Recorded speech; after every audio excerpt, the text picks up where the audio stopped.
All right, are we all left off? Just we got an echo issue. Uh, can you move your mic further away from your speakers? Her mic is her speakers. I'm talking to you, Alex.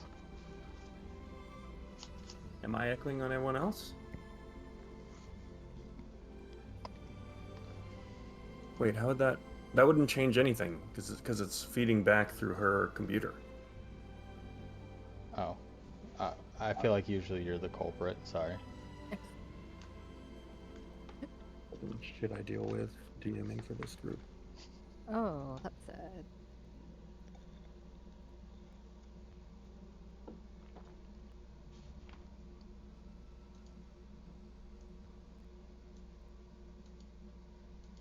All right. Where we last left off, your group made the trek north and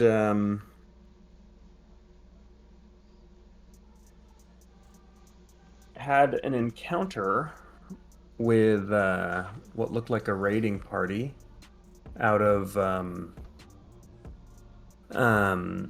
just south of Carsus Folly.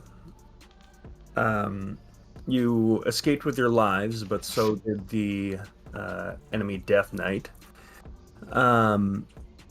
You ambushed, and one of your party members killed a bunch of smugglers. Or sorry, a smuggler. Um, you made your way into Carsus Folly, and your group was split with a Varric attempting to disenchant and scrap the multiple pieces of cursed equipment that he equipped. So, as we begin, Varric and I believe Alara went with him. Did anyone else go with Varric? I don't think No, they left me. Yeah. I don't think Samugi decided where they were going.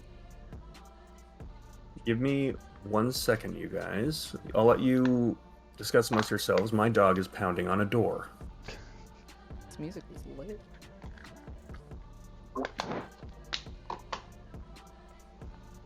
We didn't leave you. There are multiple things we have to do. Hey, you walked away to deal with the consequences of your actions. Wow.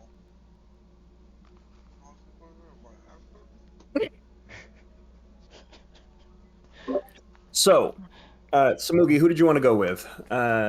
Half your crew is going to a bar to follow up on the stolen shipment of tincture that they acquired. And the other half of your party is going with Varric to watch him bury his shame. No, Samugi's gonna stay with the group that's going to find the tincture people. Okay. Um. So we'll start with Varric's half. So Varric, you find yourself you were led by Autoluke through the enchantment ward. There are just open air stone gazebos out here that just have enchanting lecterns just out in the open. People are literally you see someone like walking what looks like a displacer beast on a leash. And they just kind of stop at the lectern and they just do some midday enchanting as people are wont to do. You are led to an area where there's this large brick building that is just pumping out these pretty foul smelling fumes. And you can see as you enter how would I describe this? There's a like indents in the ground, in the stonework beneath your feet, where there is like molten hot metal and basically arcane scrap that is just flowing downwards into just like a black hole, like a pit. You watch as Autoluke steps up to these pretty like dirty looking workers that are just melting down arcane scrap. You see a dwarf that's got these goggles on, and you see a gnome that looks a little bit like Samugi.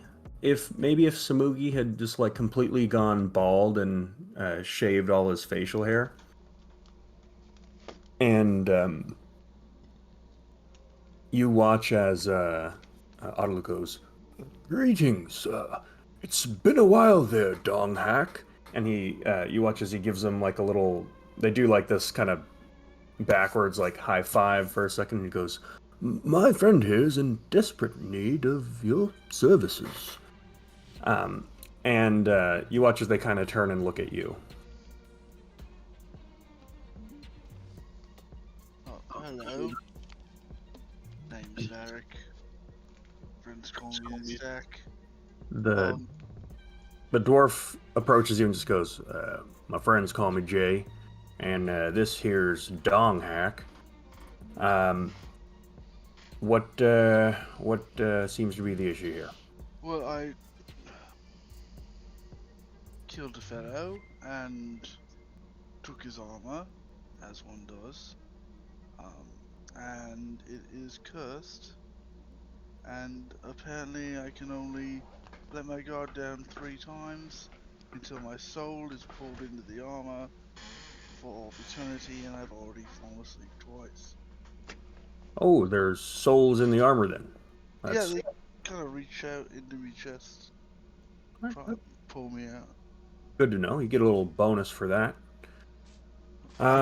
This. If you don't mind, I presume you want this disenchanted and broken down into scrap. I honestly don't care what you do with it. I just don't want it on me. Right. Well, just give me and my friend a second here. Say there, Dong Hack, would you go and grab Guangboon? And you watch as he kind of scurries off and brings back another gnome, and they are just like going around your body with like this appraiser's lens and speaking in a language that you do not understand. So it's not gnomish. You speak Gnomish? Yeah, my parents are gnomes. Your parents are dwarves, was my understanding. We had this conversation earlier. Did we? Okay. Does your sheet say Gnomish? No. Okay. Okay. Fine, I won't listen to them. I mean, you can if you speak Gnomish, but I don't have any evidence that you speak Gnomish. I thought that Samugi and I spoke together in Gnomish. We did. I mean, I don't know if we spoke together, but there was one instance where someone was speaking Gnomish and Varric could understand them. Because you had said your parents were gnomes, and I said okay. We'll deal with this later. You don't understand what they're saying. Cool. At any rate, you watch as Jay then begins also speaking Gnomish with them. Goes back up to you and says, "All right, so for the armor, best I can do is 200 gold pieces." Okay. Yeah, sure. Very good. Anything else you need disenchanted? Not that I know of. Sounds good. Just the armor then. All right, so I'm gonna need you to step over here. 1 foot here, 1 foot here. Hold your arms out and just go ahead and don't move a muscle. And he brings over like there's this like metal arm that is connected to like this gyroscope that is bolted into like railing on the ceiling, and you watch as he grabs it, pulls it down and then begins like shifting it towards you. And you watch as that metal arm unfolds with like 3 elbows of like these claws that have what look like this tiny little like green diamond tip point. What's that? I don't like this. Yeah, it doesn't look fun. And he just goes, little disclosure. This might sting a little bit. And he puts on a fuck ton of protective wear. And you watch as Autoluke goes, like, steps up to the side and, like, stands specifically behind, like, this large stone wall that doesn't look to be there for any other reason than to protect people. Cool. Okay. I need you to make a Constitution saving throw. Awesome. You got those. 15? Okay.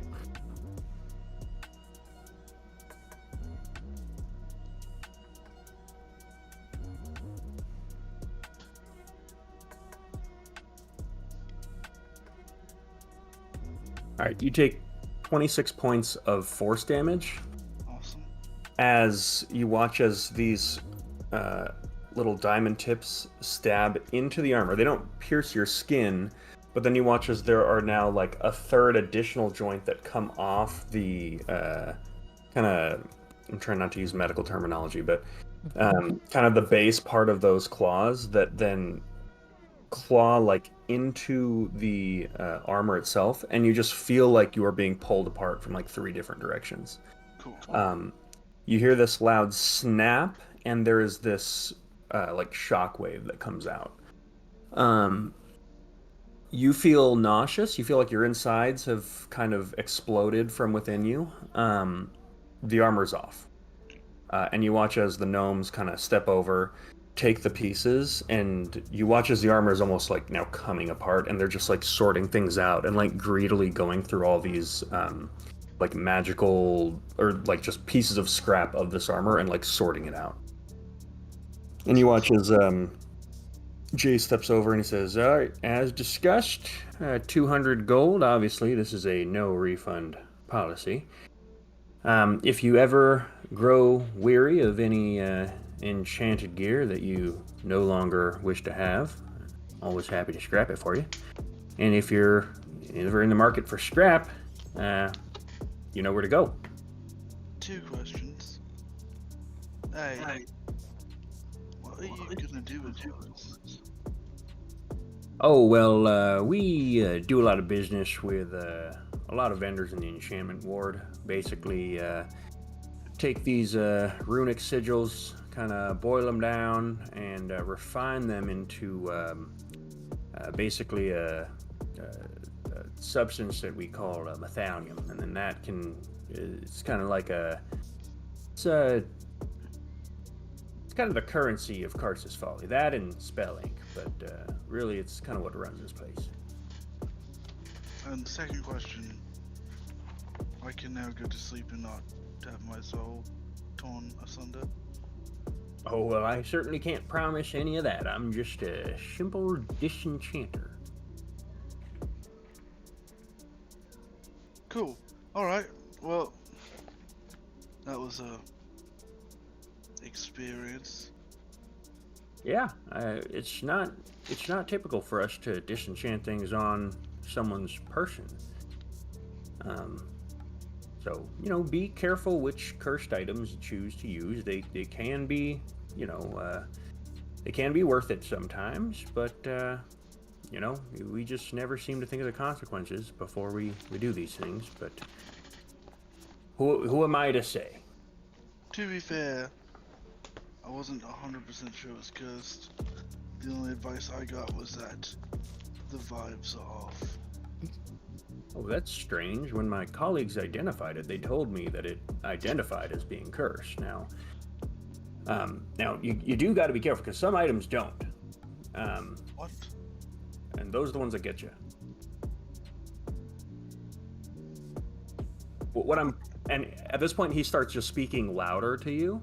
And he goes, "What I'm saying is that when you casted the identify spell, you would have known that it was cursed." Oh, sir, I think you have me mistaken for someone who uses magic. I am a smasher. I smash stuff, you know. Okay. I'm not. Look, I'm not sure what that means, but this is personal. It's none of my business. So, if we don't have anything else to do, you can go ahead and go on your way. And I've got some things to do. My guys are on we're on the clock here. So, just Oh. come back if you need anything. Okay. You take care, bud. Okay. And he gives you a little tap on the arm and steps off and starts shouting in Gnomish. I'll walk off and grab Avaluk. Uh, Lose him. okay. You grab Autoluke. Not And goes- instantly. I'll be like, hey. Yeah. And you make your way to meet up with your colleagues. Autoluke knows where they're headed. So, to the rest of the group. As I recall, Let me know when I arrive there, because I do have something. I will definitely do that. Okay. For the rest of you, you were traveling to the tap house, if I recall. Yes. Yep. I'll have, because you have no one really to guide you, or how are you planning on finding out how to get there? I'll ask someone. I'll ask Okay. the least deranged looking person here. Okay. I'm not going to make you roll a persuasion check. Cass kind of takes charge here. He kind of seemingly blends into the kind of wizardly exuberance that matches Karsa's folly. And after a short period of time, you're led to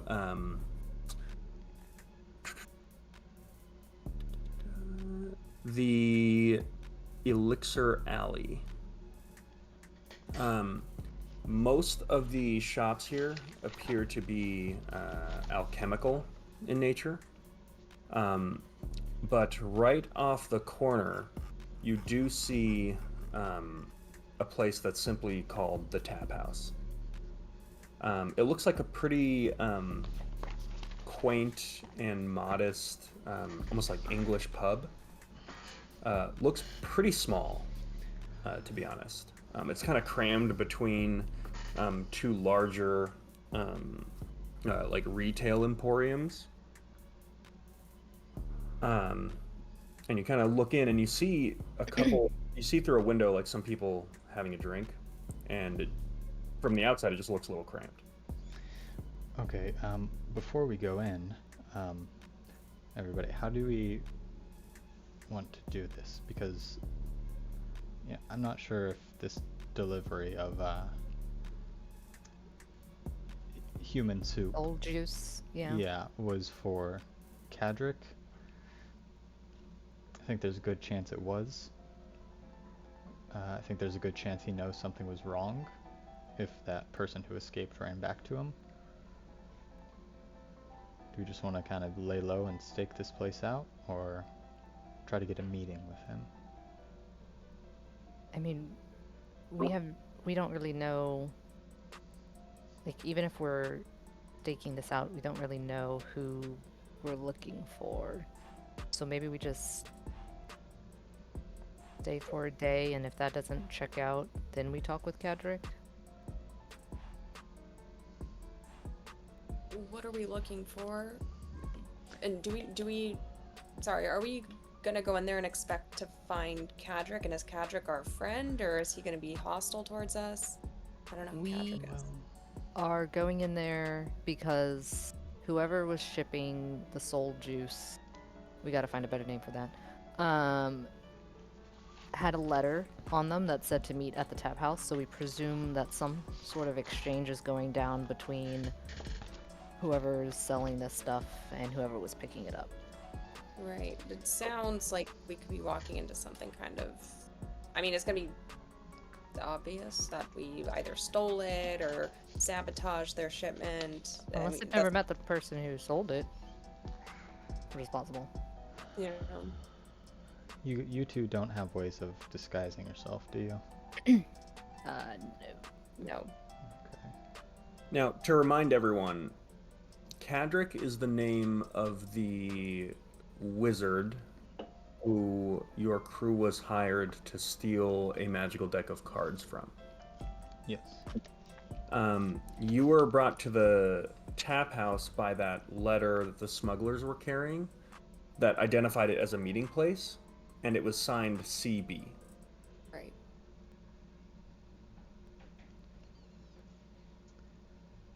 Yes. Okay. I mean, Maybe if we just maybe we just Go sit in. here I and think we should probably wait. keep a low profile. sit, creep on the people who are already here, creep on whoever's coming in and out. I think if needed, I think I could get a meeting with Cadric if this stuff was supposed to belong to him.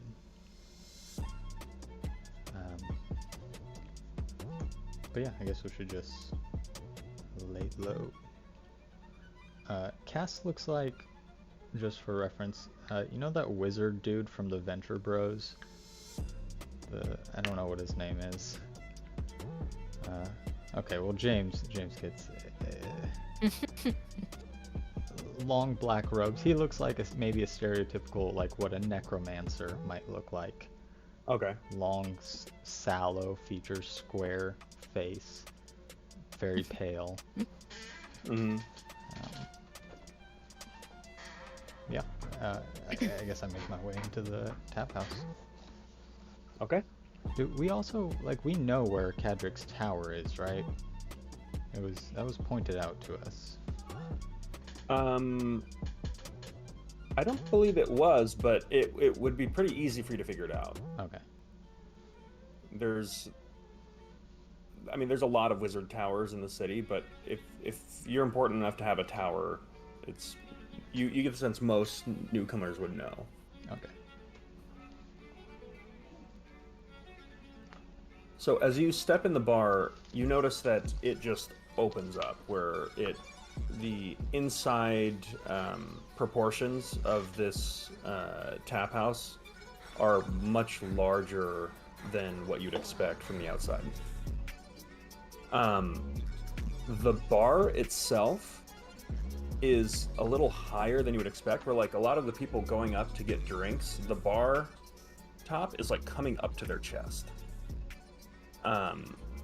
And the seats are pretty high, so people are kind of awkwardly having to climb up. And looking at the barkeep, you kind of see why. You see a massive, very rotund triton.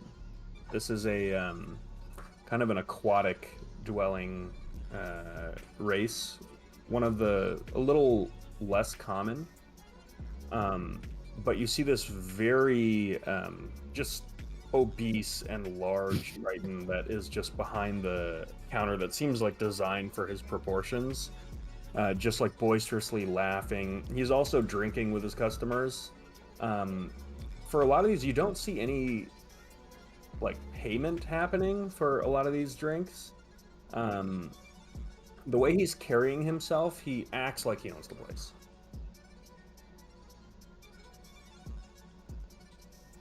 Okay.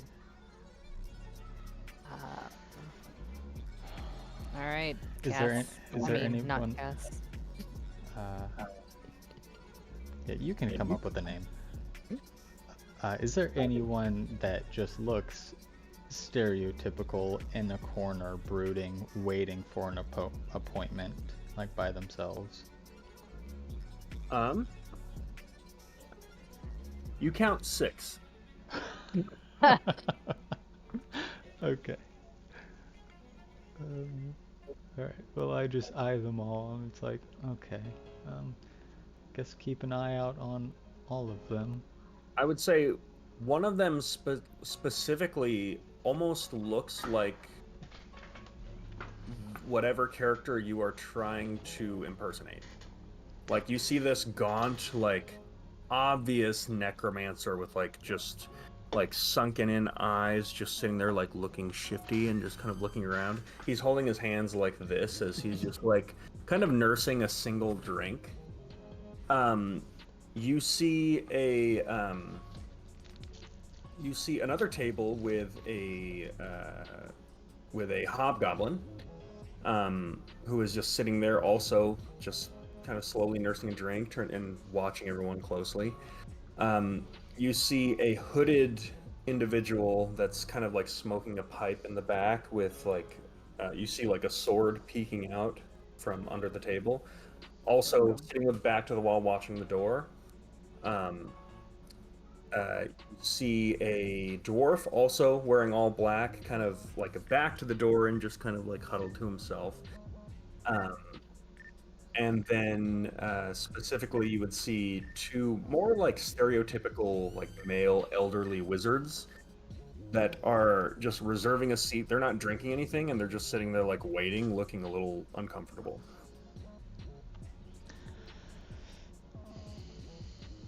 Feel like we're about to make a fool out of ourselves. Well, let's not do anything yet. Too crazy.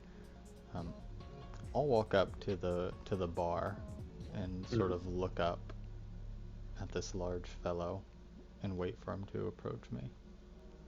Um, he is not really paying attention to you. You hear him having a conversation with um, a one of the many kind of stereotypical denizens of Carsus Folly. You just hear him going, and I mean, margins are just getting worse and worse every year. And I'll tell you this, I don't quite understand what they're charging at that school for. As far as I can tell, 100,000 gold coins a academic quarter just for my boy to explore his sexuality with an Aarakocra card.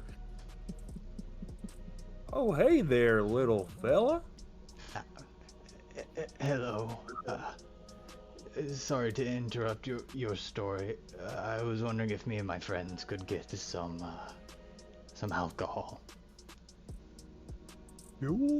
Sure. I can help you with alcohol. And you actually just do want a normal drink and not any life essence or tincture or anything like that? I think a normal drink is all that these bones could handle, but Forgive me for presuming. You just seem the type. What is life acids? I've never had that before. Is it sweet? Is it like sweet when you drink it? I would describe it as more vinegary with a bit of an electric shock, but it really does titillate the senses.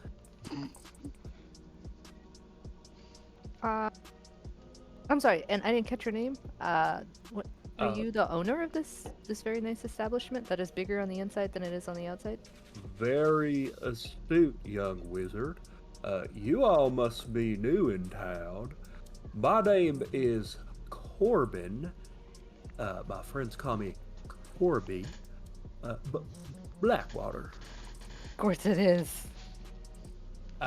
And I am the sole owner, proprietor of this establishment. This building's been in my family for, I'd say, about 150 years. Proudly serving the great people of Carsus Folly. So if you need any beverages, I'd be happy to help you out. I mean, I'll try some of that life essence. That sounds like a cool drink. Yeah. Oh, A sure. little titillation of the senses. Yes. I mean, now how spicy or caliente are we trying to go here? Oh, the spiciest. I'm very adventurous. Oh, excellent. Well, I'll have you just step into my office then. I've got this new stuff from down south that we call Spark. I would describe it as sort of it's got, a viscous and harsh mouth feel with a hint of spices and sort of what it feels like is like you're grabbing a handful of weave and you've just got Mother Mistral, the goddess of magic, by the back of the hair and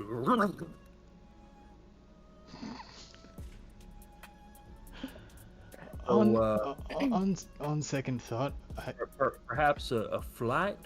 think I might get one of those. Yeah, maybe a flight for all of us. We've got a gnome friend down here you probably can't see. Oh, sure. Oh, hey, little folk and big folk all alike. Everyone's welcome at Blackwater's Tap House. Just give me a second to get these drinks purred, and he just kind of like steps back and starts working on something, and you just like see this like little like kind of arcanochemical explosion. He's got like beakers and like volumetric flasks, and he's working on something. And after a short while, he just like comes back with, honestly, he's got 2 trays of 3. They each have 3 perfectly circular indentations. And inside almost are what look like little wooden augers, like little auger plates. So it's almost like a just flat circular disc with like the tiniest bit of viscous fluid that is just creating like a single liquid layer on that. And coming with it is like a little paper straw that almost like funnels outward a little bit. And he just goes, well, for 2 bark flights, that would be 200 gold pieces. I can say this first mixture I like to just call Haunt. Now, this is a Blackwell custom. Basically, it's the repatriated souls of mercenaries who have died violently and horrifically. It sort of tends to give the user an experience of coming face to face with their own demise. It is again meant to shock and awe, and I think a good way to just jump into this flight. Now, as we travel eastward, we've got something a little bit more, as I call, homely. We had a shipment of sort of farmers that have died in a natural causes.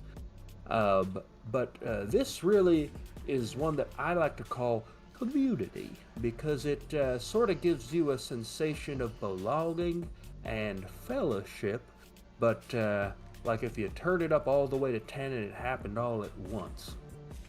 Now, what I like to by a coup d'etat, as I like to call it, is a little special mixture that I shall not give any more information at risk of proprietary secrets.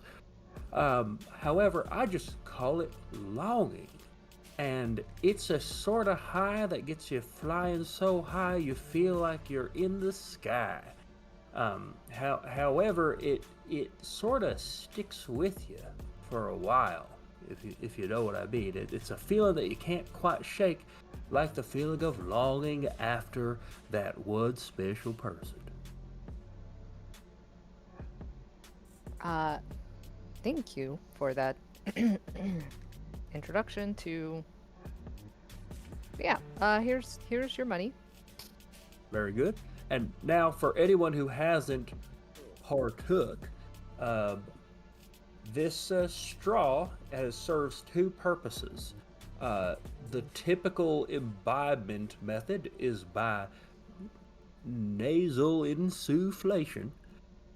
However, if you see this little pointed tip here, you could just take a little drop of that and just dab a little bit on the eyes like so. And he takes like his own little thing from behind the counter and like opens up an eye and just like drops it in his eye. And he says, now, some people, and he drops it in both, and he says, some people will typically drop just one in and then look into the spirit world with one eye and look into the regular world with another.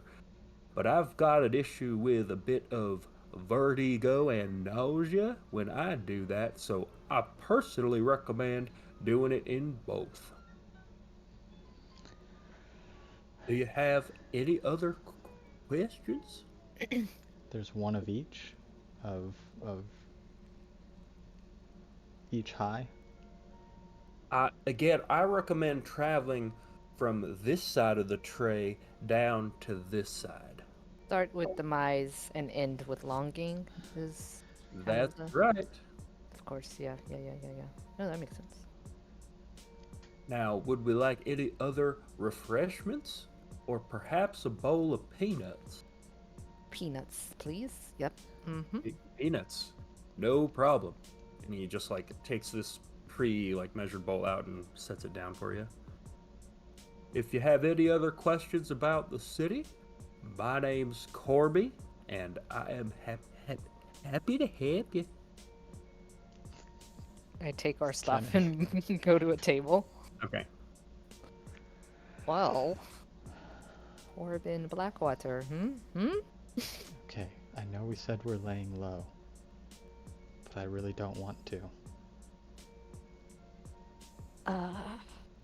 So, yeah, I think these are souls, guys. What do we, Let me get one of them straws. yep, here. And, Cass is going to plow through all three with,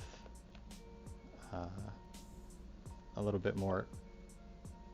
He looks a little bit too comfortable doing this.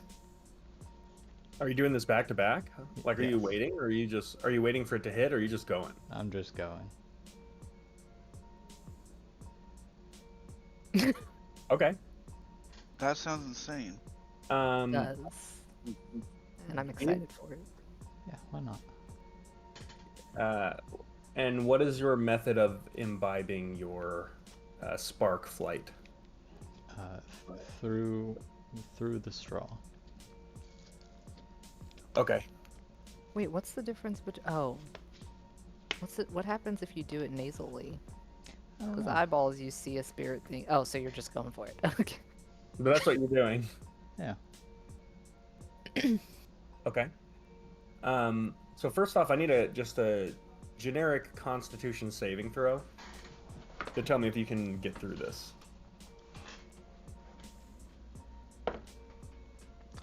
It's a natural 18. Okay, yeah, you can pull this off.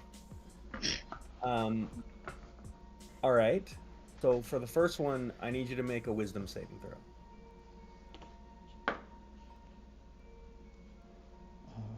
17 plus. Sorry, I didn't even have my character sheet open. 19 total. Okay. So you don't take any damage from this.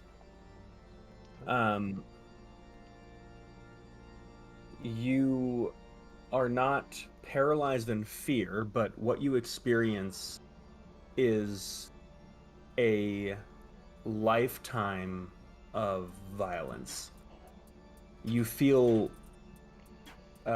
wounds being inflicted everywhere on your body, all at once. You find yourself falling 20 feet into a pit and just getting just like jumped in by like a group of 10 like shadowy figures, and then in an instant you find yourself back on your feet in the same pit, knocking down opponent after opponent, and taking punches, getting choked out, all at once. And it gets to a point where you can no longer breathe, and you just take like one big breath in, and you watch as Cass just kind of like stares off into the distance as his eyes just kind of glow with this arcane, pupilless appearance. And for the next hour, you are immune to fear. Oh. As Cass like is sitting there kind of still in a daze, he just like reaches down and goes for the second one already. So That was strange. Be careful. Oh, you're gonna keep. Okay. oh, I need you to now make an intelligence saving throw. No one's joining. But right before I like I snort it, I just like look up at them like waiting, and then I was kind of waiting to see what would happen before I just started. I know, that's why. I'm like, But- come on, don't let me die. That's a 9. Okay. So you take 19 points of psychic damage, Holy shit. Yikes.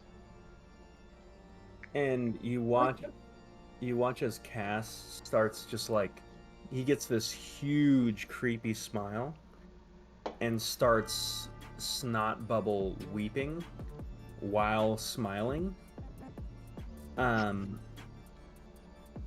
So for the next hour, you gain the ability to use the meta magic quicken spell on up to a 3rd leveled spell. Whoa. You also have disadvantage on wisdom and charisma saving throws.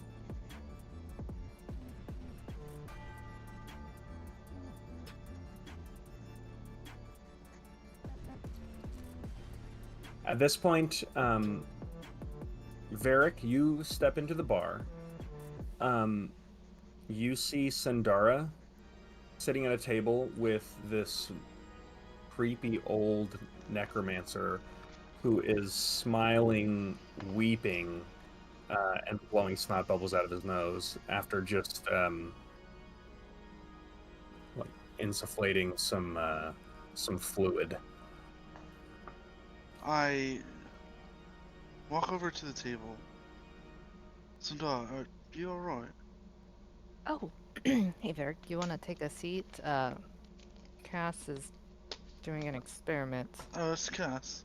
Mm-hmm. Creepy old man. Okay. At Yeah. this point, you watch as Cass reaches down for the 3rd fluid. Cass, are you Whoa. sure? Whoa. You don't look that great. Okay. So for this, I didn't explain to you what you've seen. You lived an entire person's life in the span of about 4 seconds. Fuck. You have their memories. You feel yourself growing up happy in just on a farm that your family owns, a family of halflings. You learn to work the barley fields. You felt the sorrow of when your mother got sick and you had to take care of her until she was bedridden, and then ultimately you remember her funeral, but you don't know her name, you don't know your own. You remember getting married to the love of your life, having children. You remember growing old, having grandchildren. You remember losing the farm to the Far Empire Trade Company when they came in and claimed that they owned the land the farm was on and began renting your own property to you. But you learn, despite all the hardship, finding contentment with the situation you were in, and you remember dying peacefully surrounded by friends and family. And as you come out of this, you have this uneasy feeling of detachment to your surroundings. You've got this kind of sense of like you don't know what you experienced was so real that it makes some of the things around you now and some of the things that you used to care about matter a little less. And what really matters is getting that feeling again.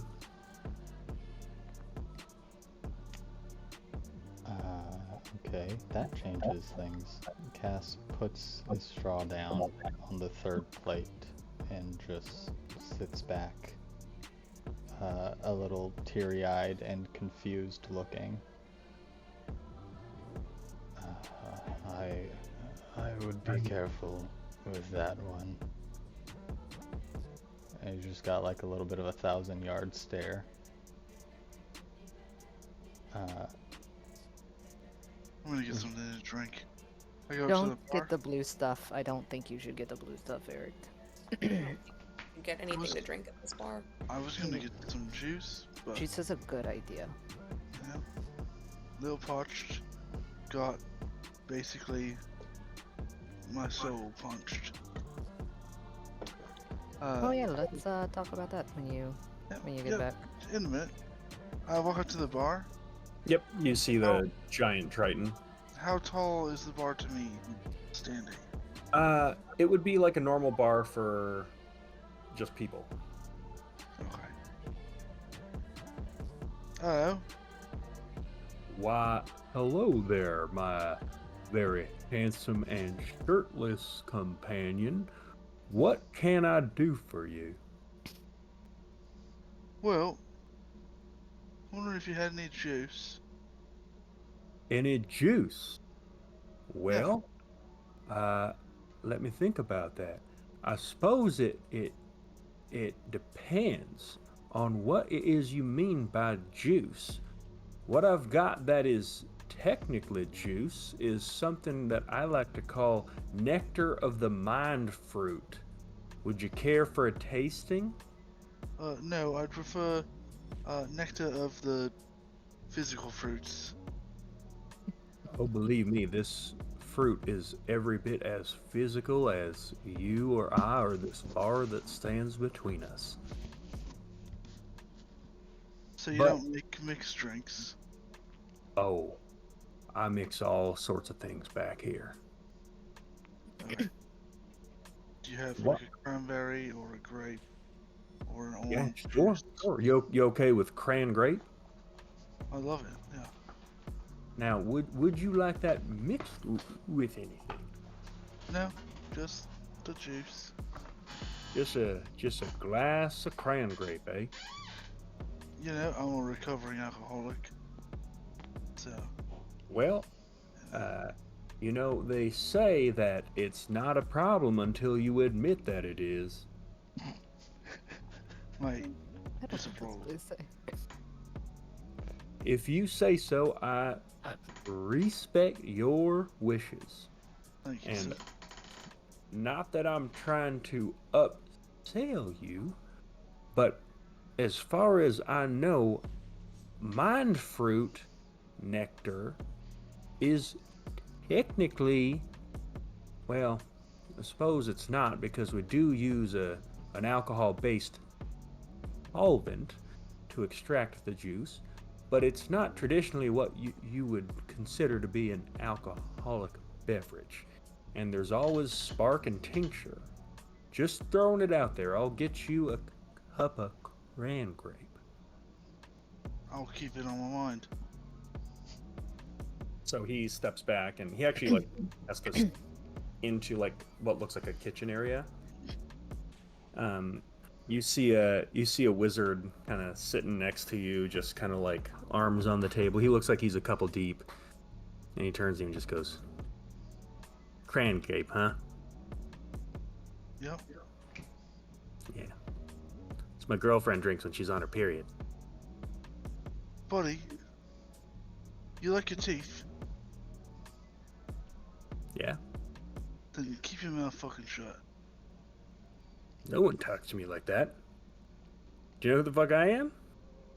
No, actually, I don't. Because you're Right. not important. All right. Well, stick around and fuck around and find out, fella. You All know right. what they call I'll, me? I'll jack you up. They call me the stack. Because that's what I do to bodies. I The stack. The stack, huh? I didn't realize that they stacked shit that high. I'm gonna cold cock this guy. Okay. God damn it. Go ahead and roll an attack. 23. Okay. Are you trying to deal damage? I mean, I'm just trying to, let him know I'm not fucking around. Okay. So I'll tell you what. It's your choice. You could either do 1 point of damage, or you can do your strength modifier. 1 point of damage. Okay. So you cold cock him, and you knock him off the chair onto his ass. Cool. And you hear the whole bar just like go into an uproar. Up for good, up or bad? People are mostly very entertained. Awesome. Okay. I can live You with hear one person just say, "Oh, are you going to let him punk you like that, Arlinius?" it. Is that Autoluke? It sounds like it, but it's actually not. Just everyone around here sounds like that. You see him get up, and he just goes, "Well, I never used to. I challenge you to a duel." Oh. Well, let's decide on rules then. Aye. Rules. Okay. Yeah, rules of the duel. You act like you've never dueled before. Outside, right now. You and me, buddy. Alright. And he just, like, storms out. You follow? Yeah, I am gonna. Yeah, I'm gonna follow. You watch as Varric leaves the bar right as Corby kind of gets back, like looks around. He's got this little shot glass full of juice. He's just kind of like looking around, confused. What are the rest of you doing? I'm gonna snort this last one. Okay. Give me a charisma saving throw.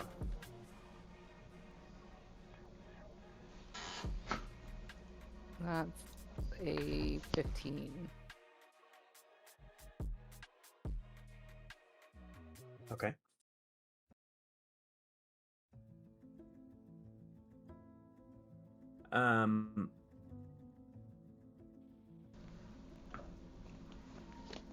So for this, you are now poisoned, and you have disadvantage on intelligence, wisdom, and charisma saving throws for the next hour.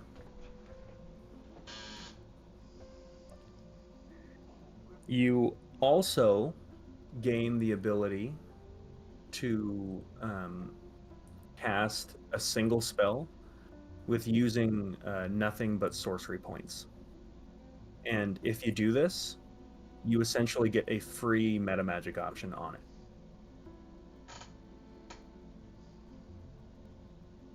So as you hit this last one, you find yourself in a very familiar, dimly lit workshop with clockwork devices kind of all around you. And at one point you watch as you see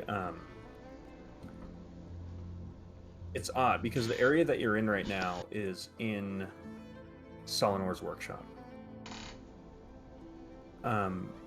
Yet there's something about it where the workshop itself seems abandoned. Usually this place is filled with the sounds of whether it's constructs crafting or what have you, but it's just completely silent. And you feel yourself live the experiences of so many people that you can't keep any of them straight. It's this strange kind of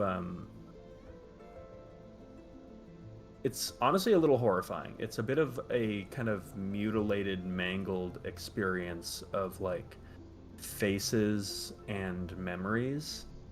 It does give you this kind of overall sense of longing, but you can't put a face to any of it, and it starts to blend in with your own memories, and you feel like you are losing control of your emotions, such that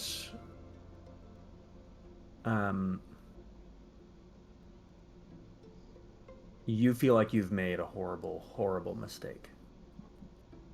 You were wrong, and you never should have left. You had your life was the best it ever was just after you left Valendry, and you ruined it. And maybe it could be the same again, but you don't see how. And it leaves you just kind of in a bit of awe. So you all watch as Sundar kind of like slumps down a little bit, kind of stares off into the distance, and you see just like a single tear begin to form. Cass and Sundar are out. Samugi, what are you doing? Cass and Sandar are like incapacitated. For now, yeah. Emotionally. Yeah. Okay. Both silently crying. Samugi is kind of just does like a quick check on both of them, just kind of shakes them, and if they're not responsive, he's just gonna chase after Varric. Is Autoluke here? Autoluke is here. Did he go outside also? Nope, didn't see any of that. He is shooting the shit with some other wizards, and you turn around and you just hear him say, "And I told them that's not a dog, that's my scribe." Samugi runs over to Autoluke. We've been introduced and all, yeah? Or does he know me? Yeah, he knows you. Okay. Autoluke, there's a duel happening outside. Varric's in danger. Well, Ah, you need to help us. my gnomish friend. Have you any gnome clover? I've got a hankering. I tend to smoke when I drink. I have a very, very limited supply, but first things first, we need to address the issue at hand. I think Varric has entered into a magical duel, which he will surely fail. Oh shit. Very good. So long, new friends. And he kind of steps out. Varric, I need you to roll an initiative check. Awesome.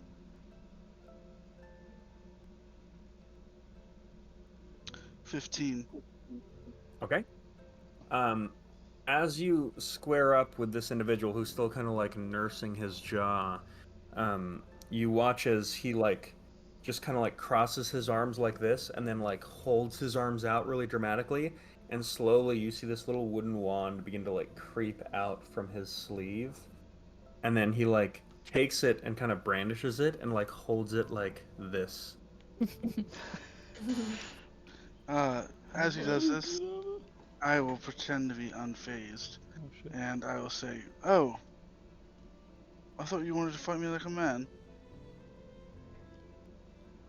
And you watch as he just goes, "Hold person!" And make a wisdom saving throw. Okay.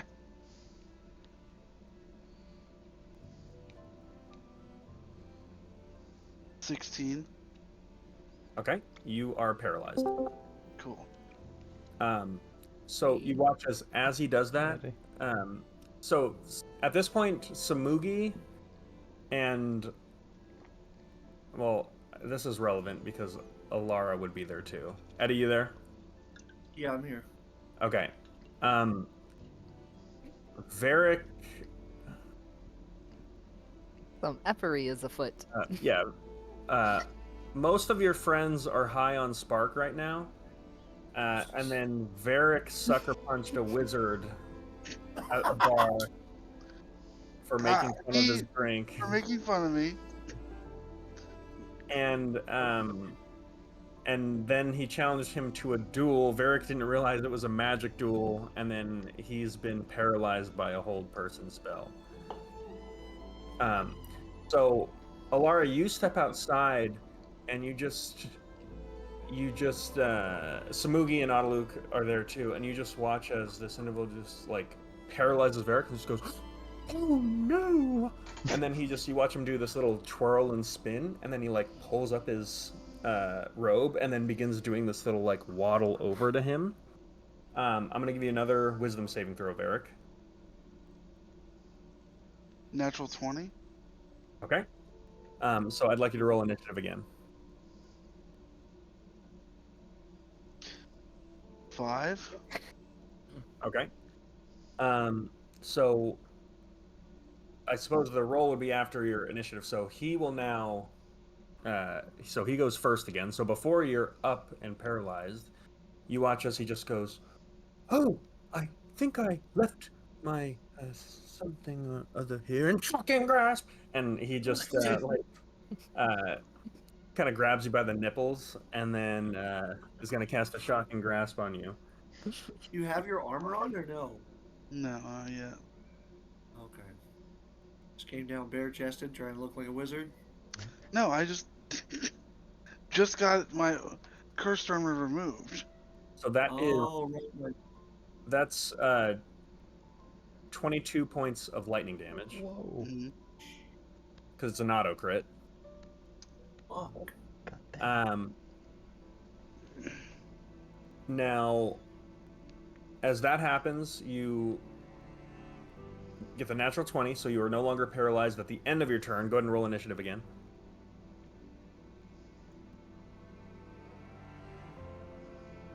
18.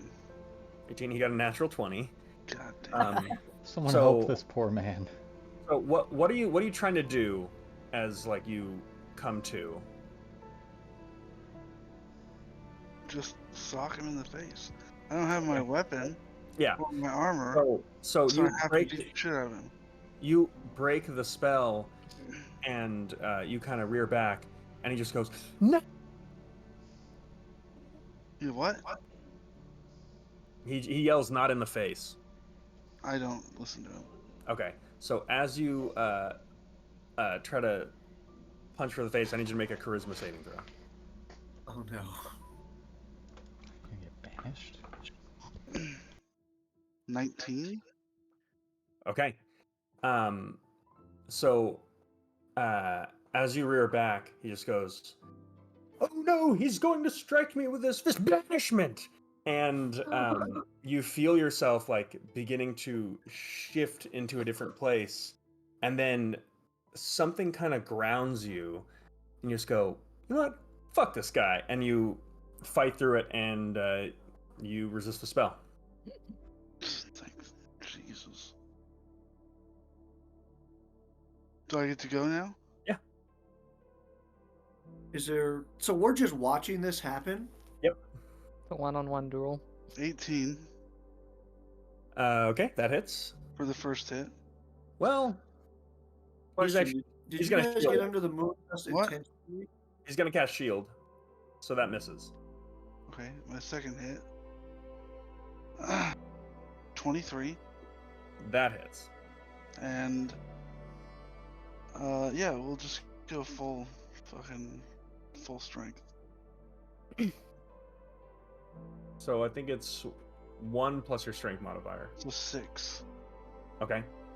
So the first strike, you go forward, and he like deflects it with a shield spell, and just goes, "Okay, seriously, what are you trying to do?" And then as he's talking, you just again punch him in the face, and he just goes, "Ow, ow, ow," and he just kind of like looks at you, and he just goes, "You know what? Fuck this. Fuck you. Fuck this bar." And he turns around and begins to walk away.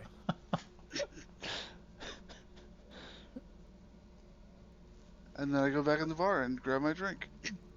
As you do, you see Autoluke there, just mouth agape, and he just goes, "How does it feel, Varric? How does what feel? You've won your first wizard duel." I mean, I'll be honest, I punched people in the face significantly harder than that. No, you don't understand. It was great. He started, and he kind of did his thing with the wand and pulled it out, and then he casted, and you replied, and sure, the first one was a little dicey with the titty twister, but then once you were in the zone, man. You're good at this. I mean, does it count if I didn't use any magic? I don't know. I've never seen that before. I mean, I tend to do a lot of, believe me, I do a lot of punching myself when I cast spells, but it's just sort of how I cast a lot of my spells. It's just, you know, sometimes you gotta let them know. Alright. I go back into the bar, and I... You hear Otto trash talking as you leave, and he just goes, "That's right, you unnamed wizard. We are going to go back into the bar, and we've got your honor. If you ever want it back, you can come ask for it." Just signing me up to Wizard Duel more. Great. Before I go back to the bar, I am going to figure out which one of these two has the bag of holding Mm. and Yeah. retrieve my armor from said bag and take 15 minutes to put it on. Okay. Seeing as I don't want to get fucked up. There's not a lot of room in the bar to put on armor. Okay, I'll grab it out of the bag and go outside and put the armor on and come back inside. Okay. I'll come assist him, make sure he's okay. Okay. He has taken probably about like near 40 something points of damage throughout the course of the day so far. Yeah. It's been about 30 minutes that you guys have been in the city. At least I'm For not 30 drugged minutes. out. Two of us are high out of our mind, and someone's taken 40 points of damage. I'd like to see any of you take 40 points of damage. So as you guys let's not keep down that road today. as you guys are resting at the bar, is there anything else you're trying to do? Cass and Sandara, over the next hour, you'll slowly come down, but you feel different. Can I go back in time a little bit, maybe to when everyone was outside watching the fight? Yeah. With Sandara across from me, presumably zoned Yeah. out. So it would just be the two of you. Ooh. Cass's eyes, old wizard Cass's eyes go from like unfocused and staring and like lock onto your face. Hey, do you ever feel like, you know, if what we're doing is kind of worth it or the right thing to do, or like really what matters? She like silently nods quietly, and it's just like, yeah, mm-hmm. Do you ever wonder if you should have like not done something that changed your whole life, and probably just lived a happy life doing what you were previously doing? Yeah. Yeah. It's weird the paths we walked down. I don't feel very good right now. I'm glad I didn't do the third one. I'm glad I didn't do the first two. I think he just goes back into silence. Zendara keeps crying. I like to think that Sandara's voice didn't crack once, but the whole time she was just weeping as she had that normal conversation.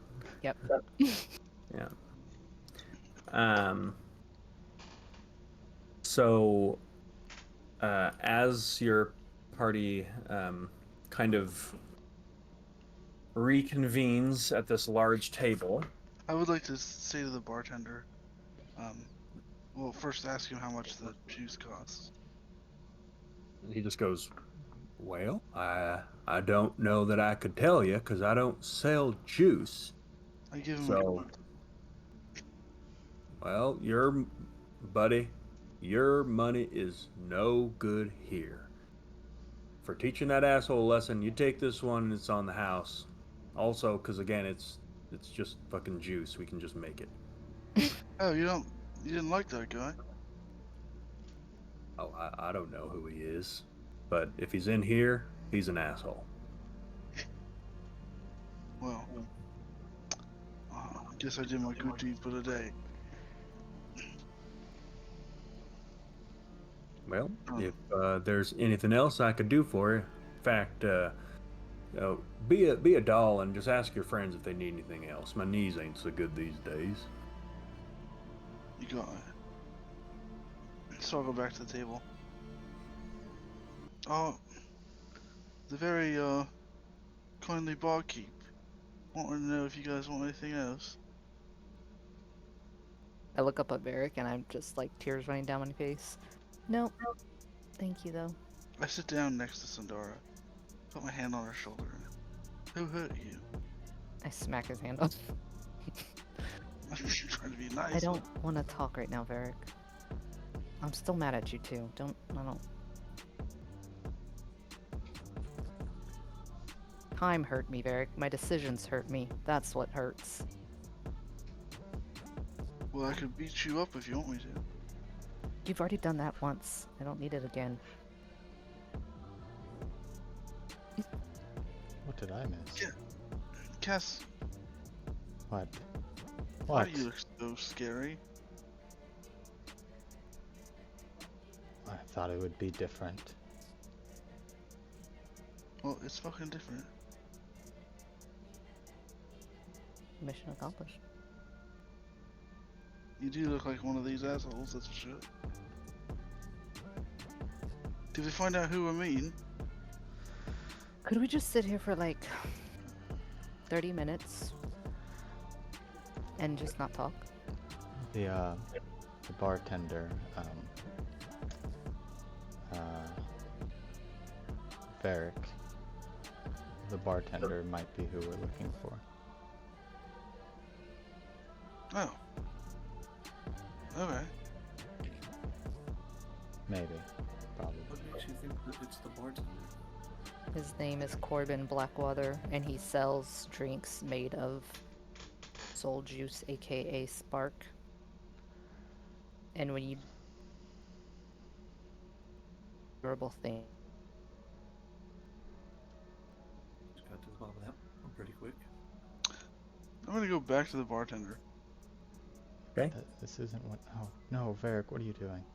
then punch him You in the guys face. are being bitches, so I'm gonna take control of this one. Oh no! Oh god! I start slapping myself, like snap out of it. Holy shit! Varric, you approach the barkeep. He looks back at you and just goes, "Back so soon? You know, I never did What catch can I your do name. you for? My friends call me Corby." Corby. My friends call me the Stack. Nice to meet you, the Stack. Oh. Can I interest you in a beverage or perhaps some mind-altering drugs? Speaking of mind-altering drugs, are you perhaps expecting a shipment? Make a persuasion check.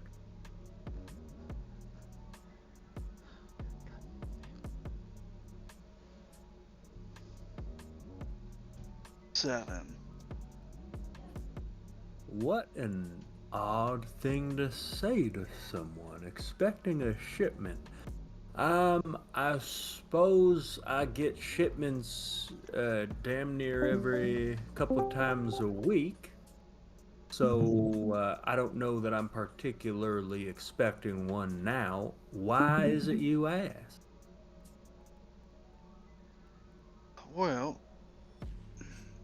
we're here on separate business, but we did happen across um, a carriage full of supplies that got attacked by some ne'er-do-wells. We managed to save some of the supplies before they were stolen or destroyed. Um, uh, but the people that were working, well, they quickly made their escape, and one of the fellows who attacked also made an escape. So we hid the carriage on our way here, as we had found a note saying to meet someone in this bar with the initials of CB, and we thought, hey, we'll hide this, find out who needs it, and get them what's left after part of it was destroyed in the battle. Well, this is a pretty interesting situation. I did have a distributor have some issues on the road, and I am sort of left out as far as acquiring the merchandise that I had purchased. If you are here to return said merchandise, I would certainly greatly appreciate it. We would love to deliver the merchandise. Of course, we would need to be compensated for saving said merchandise and delivering said merchandise. Give me another persuasion check.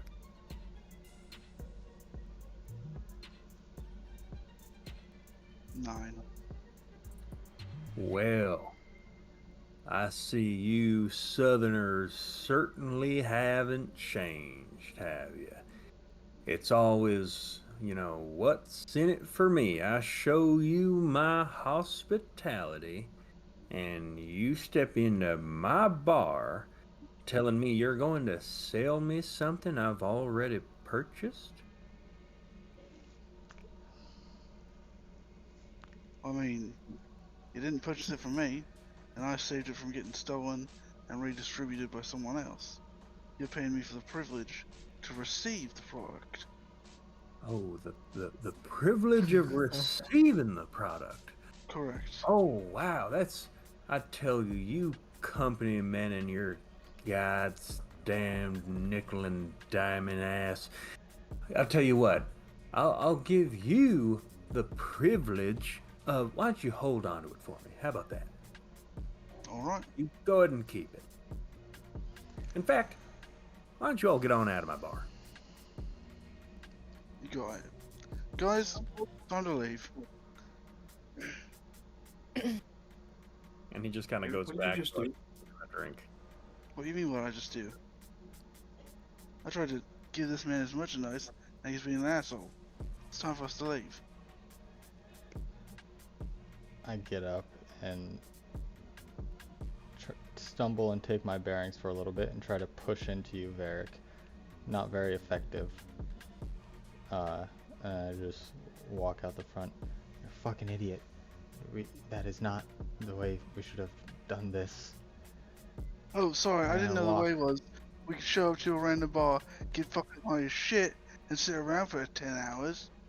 Didn't know that was how we did business either. I only asked for 30 minutes. I didn't Yes. ask for 10 hours. You guys are fucked up. And is this what I was like? Because this is embarrassing. No, you were worse, Varric, okay?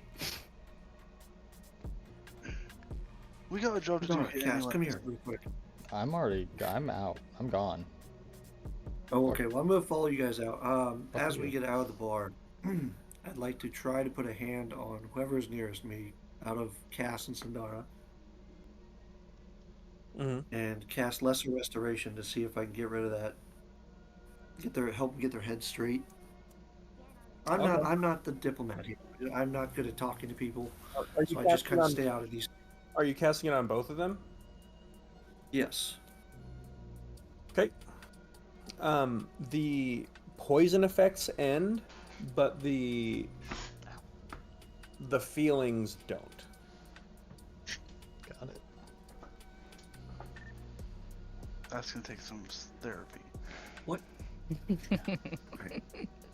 Thanks, Alara. That is a So- 2-hour ritual on a weekly basis. What, Lesser Restoration? No, therapy. Therapy. Oh, gotcha.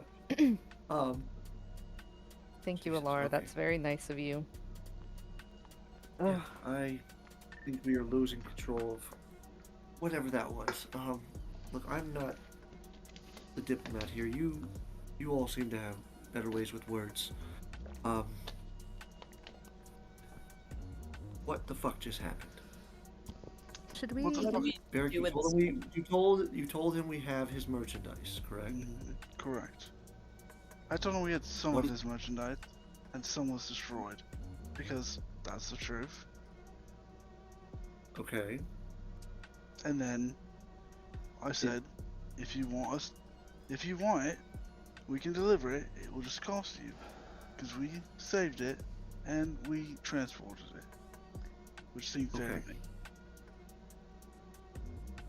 You have a point, but honestly, I think negotiation process could go on a little better.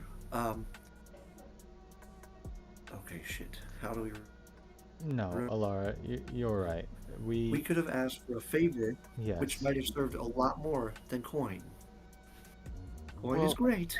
Favors are better. Maybe Well, Especially and from power- information wizards might who- have been even better.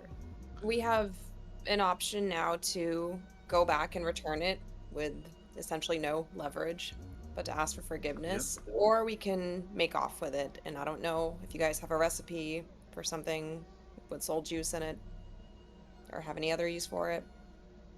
I I mean, got nothing. there's also other items that were worth money on said carriage.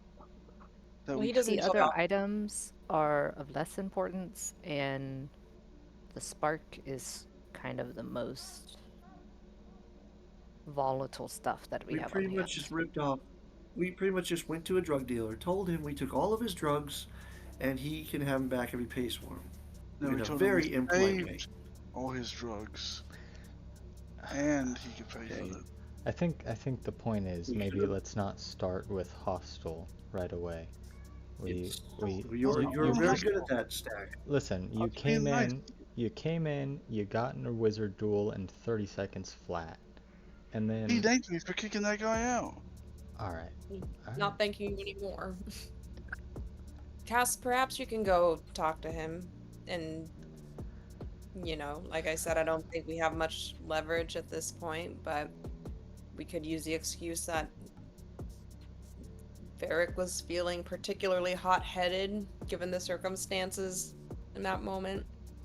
Are you all okay with trying to strike a deal with this guy? Of course, we're give him I'm- all the spark back, all the juice back. Yes. Maybe keep Yeah. one vial. Let's keep one. Yeah, I think we'll it's worth keep not some having- for some Why investigation. not the favor of finding out how to make it? Mm, If we can get a favor out. I think that's something we need to find out in Langston, yeah. where it's coming from. I suspect this guy just has. I mean, he might give us more information about that. He's just lying.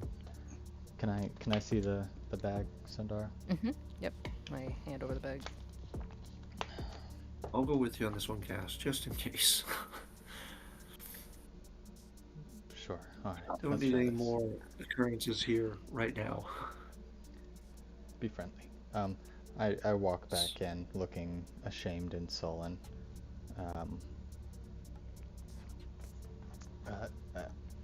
Oh God, what's this guy's name?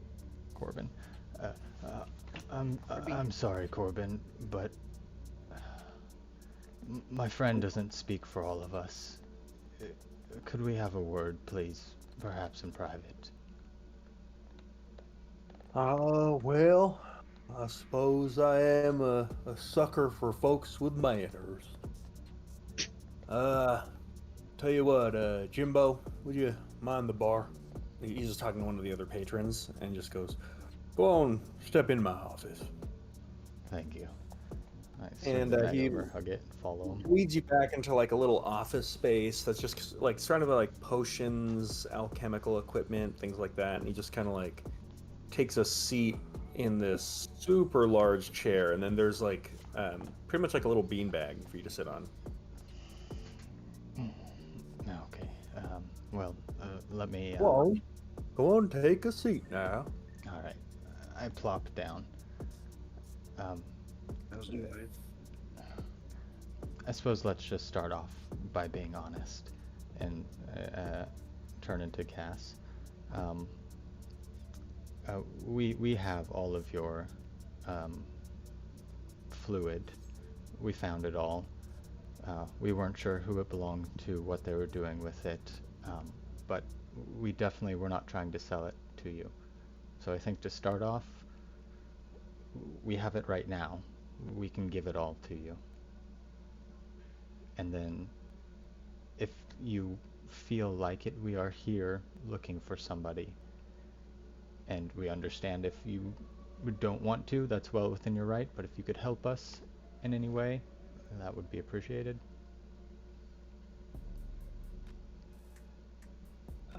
You see his demeanor kind of relax a little bit. He just goes, well, given you are approaching me in good faith, I'm willing to let past bygones slide. We can go ahead and start over. If it's information you want, that's something I've got in droves.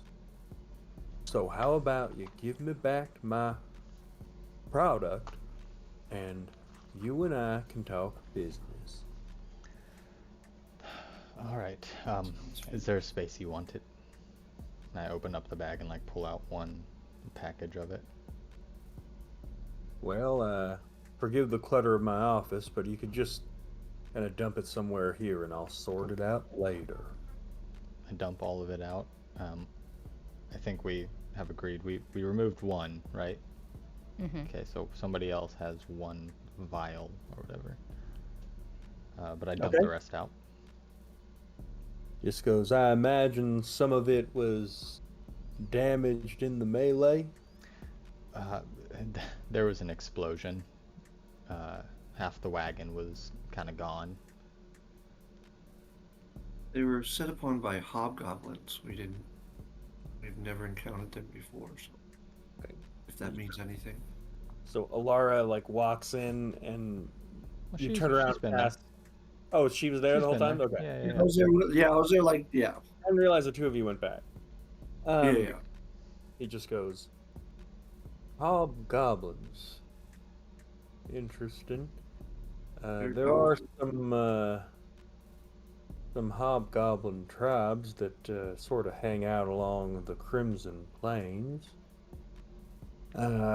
What's surprising is that hobgoblins alone were able to take out my guys.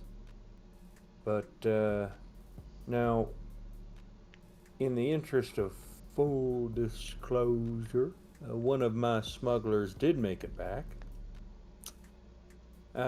He said that there were some folk that matched your descriptions that came through. Now, he also said that one of you summoned a giant celestial warrior and smote the ruin of one of my men where it stands. Yeah, that was a miscalculation on my part. In a panic, I was trying to set a fallback line at the same time trying to be on offense, which isn't really my thing, and I miscalculation the place of the magic itself. I'm gonna ask you to give me a persuasion check.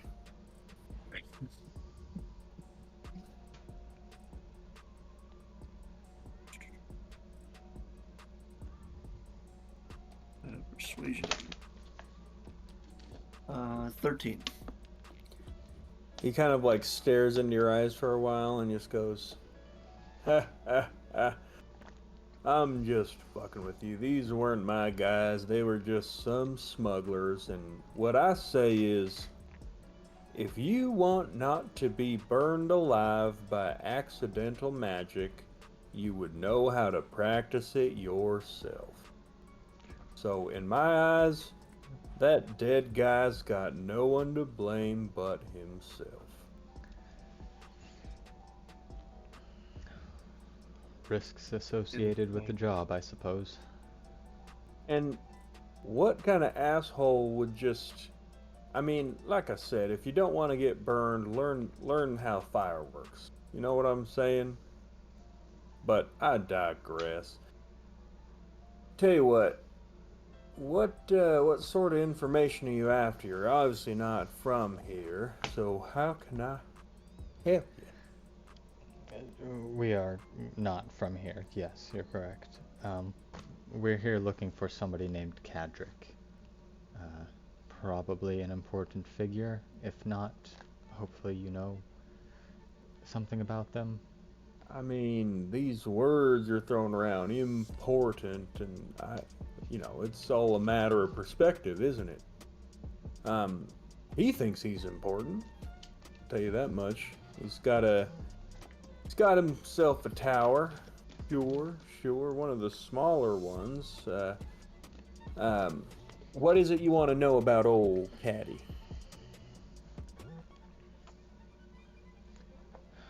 I look to Alara. I haven't Who quite is thought he? this far. Yes, who is he? He's a wizard. Yes, but like what is his field of study, I guess? As I recall, he is an enchantment mage. Made a right fortune out of more distribution of methallium.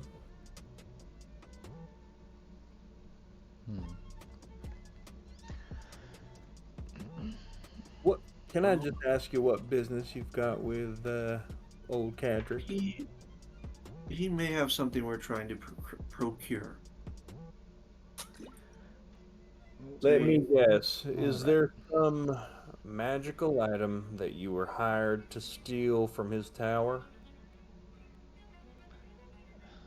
Well, you say that so casually. I shrug. Like, yeah. I mean, this sort of thing is pretty commonplace around here. I'd bet I'd bet that it was one of the other arch wizards that went ahead and hired you, probably through a third party. You see, you've got all these fucking 2-bit wizards, sorcerers, what have you, up all alone in a tower with nothing to do but crank it off the edge. And all these guys do is just look at the towers of their colleagues and think about how to steal each other's peanuts just to fuck with them. Okay. We found ourselves in a bind. We're looking for information. Then it's kind of like a favor for a favor kind of deal. We got stuck. What is it you're trying to steal? Well, I don't know if that exactly needs to be known. Let me guess. Is it a spell book? Kind of. Okay. I would think it would have to be something personal and something. I bet it's something petty, like a. I don't know, like a. Is there a procedure to this entire thing? If this is kind of commonplace, is this like we lure people in to kill them? Oh, did they get the item? Or is it more of a fun and games type thing? Say more of a fun and games type of thing for, well, everyone involved except for you, because you've got the task of going into a wizard's tower who pretty much expects someone to walk in trying to steal his shit, deal with all sorts of arcane traps and, automated defenses to try to get the thing to begin with and ultimately probably die a horrible death, or become captured by said wizard, never to be seen by the civilized eye ever again. Well, let me ask you, Fun and if I games. may ask you this. Who is there a common individual or faction that goes through these towers by chance that you wouldn't suspect? I mean, sort of the culture around here is that the towers are open to anyone daring enough to step into it. He doesn't have any friends or anything like that that you know of? I mean, from what I understand, the guy's a bit of a right prick.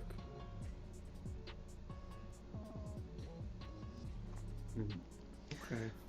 Um, It's gonna have to be less graceful, I think, Alara. he sells magic items. Yes? No. No, he doesn't. He just makes them. I mean, I doubt he even does that. He owns a variety of shops and, you know, they do all that shit for him. I don't know what I told you what he does up in the tower probably is cranking it. Does he his magic this whole magical juice stuff that you sell, we are myself at least, I am I'm gonna stop completely you. It's not juice. Okay? okay. It Okay. doesn't come from a fruit. It it's the physical manifestation, okay? Physical Yes. manifestation and extraction of the human soul out of the bag of meat that we live in. Okay? Gotcha. So it's I mean, called tincture when it's in its tincture. pure form, and then a chemist such as myself basically augments it by splicing multiple liquid souls together to make spark. Okay? Now that you've been educated, we can have a proper conversation. Okay, yes. Well, this tincture. Is there anything? Would he have any interest in it? I The do reason, not, in good faith, I do not think I can answer your question reliably because that's a pretty broad question. I don't know. okay, that's fair. I was just wondering to see if maybe there would be an alleyway to offer him a small bit of this tincture as a trade if he was interested to buy to get us in, Offer him and we some. would go to, yes. I'm gonna tell you right now, it's not gonna work. He's not gonna. I mean, this guy he's got a wizard tower. I don't know what to tell you. He's got a tower. Like most people in this world don't have homes, and he's got a tower. Yes, So I don't think that's he's true. gonna trade away his belongings for a bit of booger sugar. Right, right. Okay. Well, I was just, like I said, I'm just looking for an alley here, trying to find an easy, peaceful way into this and There, out. If there is no easy way to do what you are all setting out to do. He basically, like many of the wizards we have, leaves a bunch of magical shit that they're okay parting with to lure other wizards to attempt to steal from them with the hopes that they will be caught, humiliated, and probably killed. In your case, killed because you all are nobody. No offense, but no one knows you, so there's no point in humiliating you. yes, understood. In fact, the killing you would be the humiliation of whoever hired you that they had failed. Do y'all kind of see? I mean, I don't think Yes. it could be any more clear. You got these giant phallic shapes rising out of the ground. This is quite literally the only. This is a dick measuring contest. Okay, that's what we've got Yes. ourselves into right here. Okay, Okay. you got all these wizards with nothing to do, but just measure dicks. Yeah. Okay. I think we understand the Well, game we're in now. yes. Sorry for the And- trouble. And it is a dangerous game at that. Now, I like the cut of your jib, so I'm willing to be a bit of an informant here, because I'd hate to see you burned or have the tincture extracted from your bodies for someone like me to consume for my leisurely activities. So I'll do what I can to prevent that from happening. Your best bet, little disclosure, probably walking away and never coming back. But if you're dead set on doing it, just have a good crew with you to get in, get out, and between you and me, it always helps to have a fall guy. Do you know what I'm saying? Yeah. I think I have one in mind. Oh, we have quite a crew. We don't work with as much finesse as we usually hope for, but Like I said, the less I know, the better. I don't like getting attached. I don't like learning names because you all are cannon fodder. understood. Thank you for your time. Let's, Laura, maybe let's not shout our downfalls to the people that are trying to help us. Maybe. That's what I'm saying. If you don't believe in yourself, it makes it hard for anyone else to. Little business tip for you. Exactly. We gotta fake it. So let's go out there and fake it. Like, this isn't going to be super deadly and hard. Well, thank you for your time, and we apologize for the chaotic. bit No, with our no companion. worries, no worries. It's all water under the bridge. And I'll get up We and go back outside. Yeah. Yeah. While they were inside, could I talk with Varric? Yeah. Sorry for being so snappy, Varric. I know that was a curse and it's not your fault. Well, part of it's your fault because you got cursed, but that you didn't mean to, hurt me.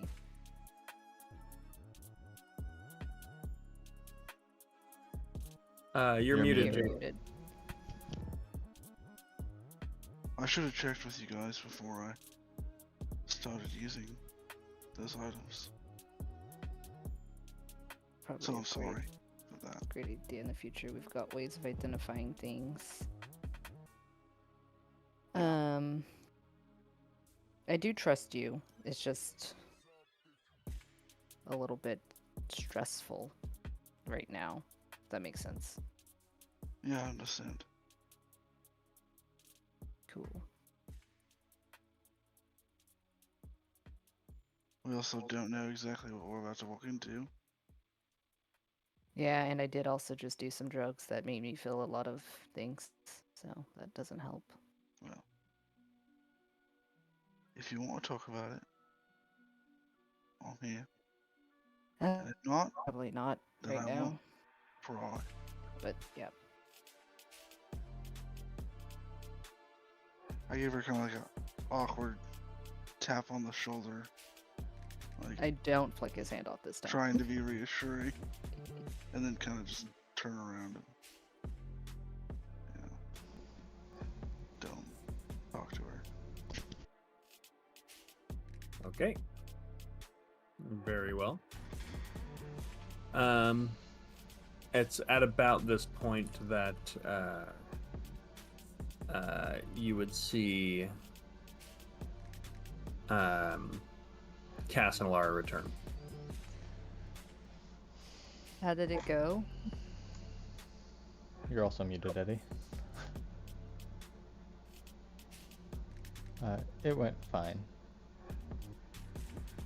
We smooth things out. Yeah, he wasn't all that angry. Gave them all of the tincture. Pretty much told us we're just playing a game that these wizards do. We're just one of the pieces. So this is going to be expected from Cadric. To find an angle that he wouldn't expect, but no luck. Apparently they do this to each other constantly. I feel like this is going to be a thing of brute force. They know we're coming. Did I hear the magic word? You sure did. It has a time and a place, you know, just not right away. Not the first step you do, you know. We're on step 3 now. Now Honestly, we can go to it's the violence. step I do. It's all Should about I we have no other maybe- steps. So we're just gonna like break through his front door and rummage through his stuff, Well, or Sundara, I was actually Well, thinking that yes, we'll do a bit of brute force. You have that invisibility thing you can do to us, don't you? mm-hmm. Why not hit him from both sides? Brute force and trickery. Sure, I love it. Maybe you and Samugi go in invisibly, being that you're both the quietest and you have the magic to do so, and then Cass and Varric, you kind of cause a very loud, very opening distraction, and I will be the fallback. Being that whenever I seem to get in the middle of things, I die. so we're gonna split up and leave you by yourself. No, no, no. I was thinking more like gate crashing, and amidst the chaos, they'd be focused on you and Varric, while our two invisible companions hopefully slide up the stairs or whatever's in there. Um, Who and Varric? I mean, if for gate crashing, I think it would be Samugi and Varric. I can do damage, Okay. but I'm squishy. Yeah, I'll go with Varric. Okay. I'm totally down. Love the plan. I did get kind of fucked up today. By a, Oh, yeah, we're not gonna do this right now. Okay. Have we taken a short rest since No. I don't I know may have at any forgot point I today? had these. Could we, You, Laura? we'll say this could be a short rest. Laura, you said once upon a time back in New Callum that you could do Yes, a spell to look into a person's house. You said that about Beaumont's Whispering Tower. Right. Let me see here. It has to be a place you've seen. I guess we can scope out the Yes. outside. Maybe you can peek in a window. I and can then send Onyx in with you. that counts. Just take care of him. I know he is a familiar and will just come back, but I'm sure he's pretty tired of being killed at this point. I think you should come with. I think you should stay with us. Just stay in the back. You know, stay away from Yeah. the people that are doing the hitting. Okay. Yes, yes, But I don't- definitely, and I will. Yeah, I don't want you to be left back alone, having to catch up or having someone come up from behind you. I've been looking through my book recently when we've been resting, and I've been trying to find ways to help. And this, I was going to say would help in the forest, but if there are traps here, I may be able to keep us from tripping over any difficult footing. Okay. Just things I can do to help. How To many make it peop- easier for us to get in and out quickly. How many people can you make invisible, Sundara? 2? Two. Damn.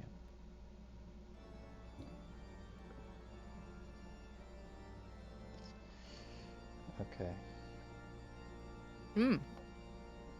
I can make 2 people invisible. And then I can make 2 separate people invisible, not me. And that way there's no risk of me dropping concentration if I'm not in there with you guys. Wait, what? So, like, if I make myself invisible and someone else, I have to stay concentrating, and therefore I couldn't cast, like, another concentration spell. But if I make you and Alara invisible, and then I'm not the one that infiltrates the castle, I'm just, like, putzing around outside. You guys Oh. could still cast spells and stay invisible. But why do you have to be outside? Can you be? Because I wouldn't be invisible. I would, if I cast two The invisibility onto you, invisibility would drop though if I cast a magic, right? not if I cast greater invisibility. We still have the chimes Oh, from wow. Beaumont, don't we? We took those back. Yep. You could do both, and I think we can put invisibility in the chimes,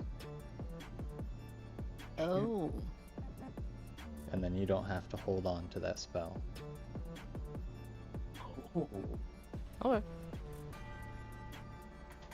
And So then me maybe- and Smokey are punching things. Yes. Okay. Seems to be your favorite thing to do, so we might as well lean on everybody's strength.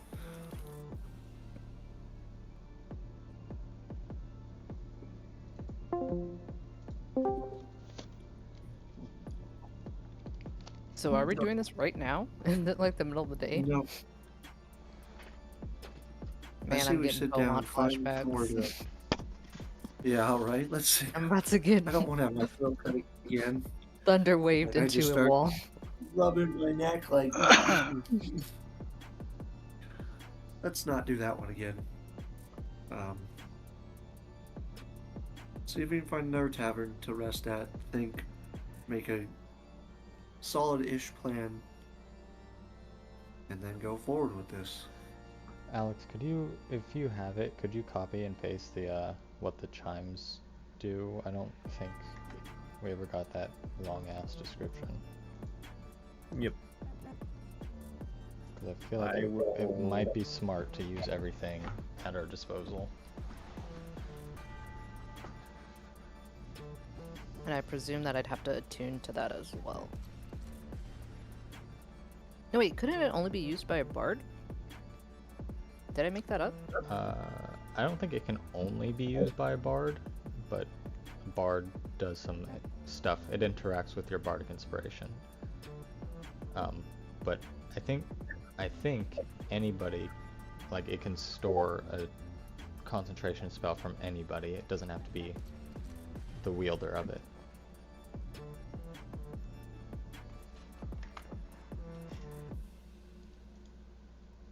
Yeah, it acts as like a hub for storing concentration. The wielder of it controls that, but they can store the concentration of anyone in their party.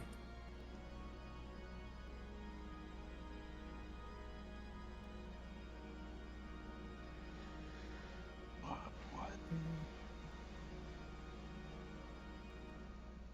Okay. Does that mean she doesn't have to concentrate on the spell? She can cast a spell, and if Cass is wielding the chimes as a reaction, he can offload the concentration onto the chimes itself. Oh. Can I cast a twin spell, though? Would that still work? Yeah. Ooh, okay. Oh yeah. Okay, so we're resting, I guess. I'm gonna take Yes, let's- out the chimes and let's just, do it. you know, attune to them. They probably have to be attuned. It's not on D&D Beyond, is it? No. Okay.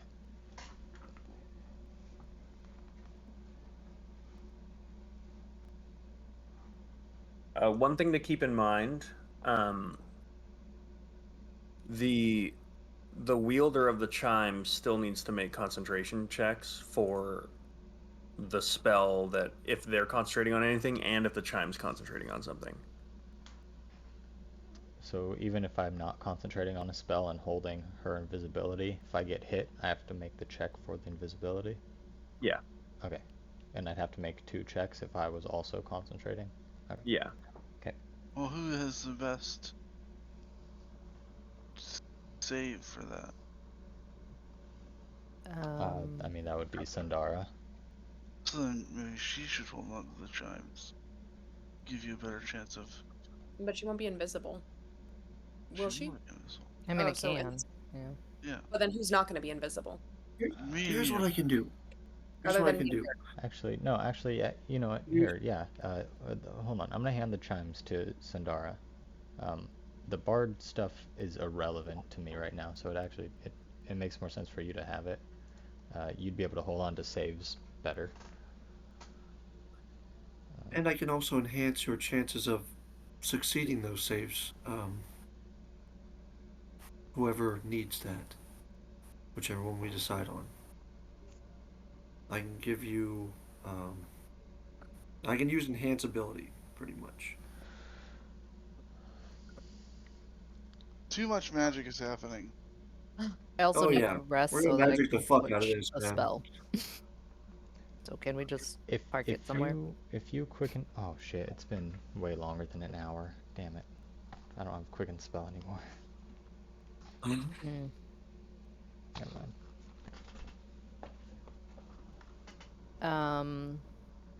So are we resting somewhere?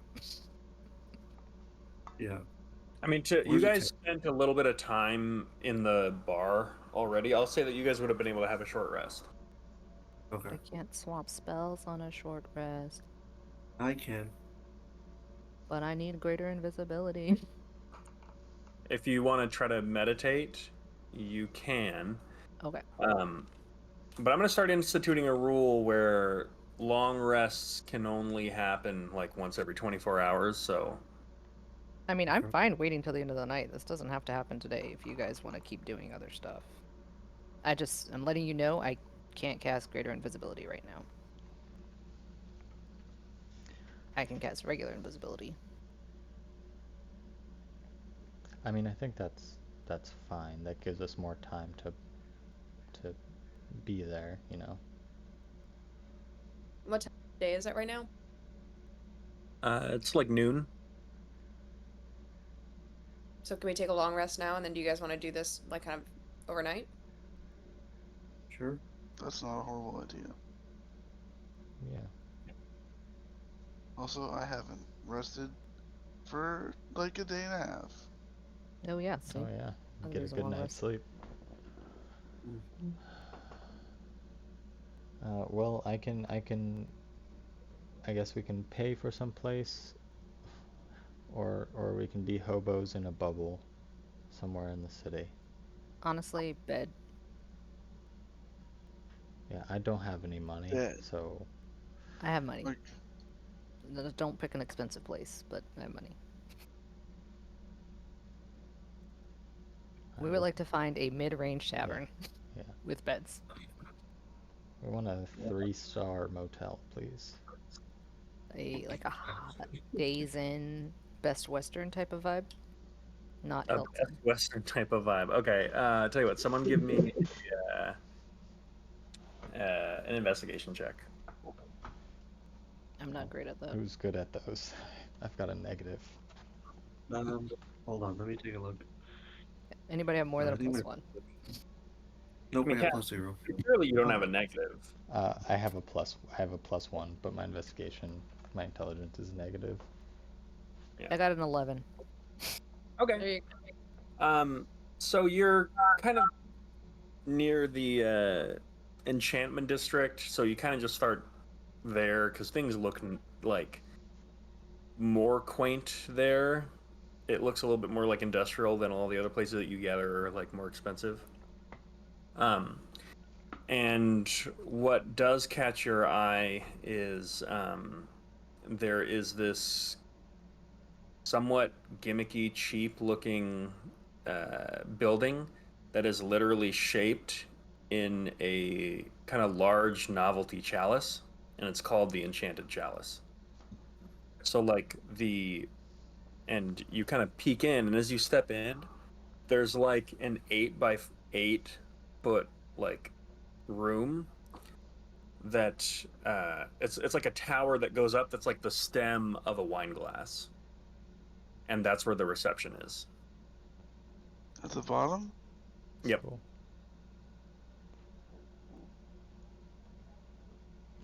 So as you step in, you see a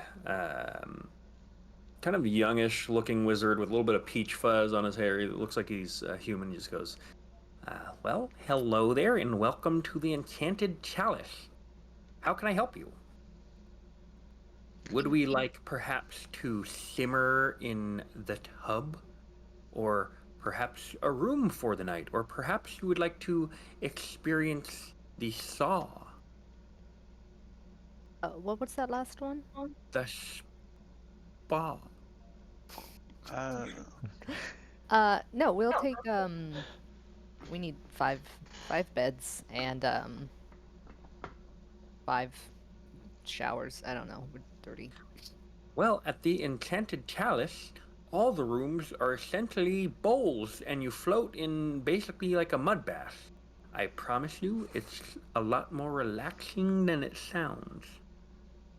And we've got spectral servants who can prestidigitation you clean. How much is this gonna be? I can do this for 10 gold per customer. Question. Do you guys want to lay in mud for God tonight, or I don't? Does anyone ever drown? I kind of just want a bed. I'm gonna be honest. We, I would I come say, close once or twice. any drownings that have happened have all been within acceptable margins. Yeah, we're gonna What go. does that mean? I walk out the front door. Oh, but come on, mud bath, guys. You've never. I'm. You stay. You don't I have any some. money. I have some money. Yeah, I was gonna say if you don't, I'll Oh, give you money I'm so gonna you can put mud 10. bath. I'm gonna put 10 gold down. I'm staying here Alrighty. tonight. That's a wise decision, my friend. Do you have any beds? Just like a regular bed? If you want a bed, we can move some things around. It's going to be more of a bed roll, and it'll have to be on our drink top. Okay. No, it's fine. I'll meet you here in like 8 hours, Cass. I'm just gonna go find a bed. Okay. First thing. Anyone who wants to stay here can get away with it for 10 gold pieces. If you want to find a more less novelty establishment, with that investigation check previously, it'll cost you 50. Oh my gosh. Karsus Folly is an expensive place. Mud bath it is. I can cover you. I mean, I can spend 50 gold. It's fine. I'm definitely spending 50 gold for a real bed. Alara, do you have money, Alara? I know you're kind of like poor. I'm good. I got mine. Okay. All right. Smoogie? Do the mud bath. You only live once. Hey, there we go. Okay. So you guys can make whatever changes you want for a long rest. Non-prepared spellcasters can change one spell.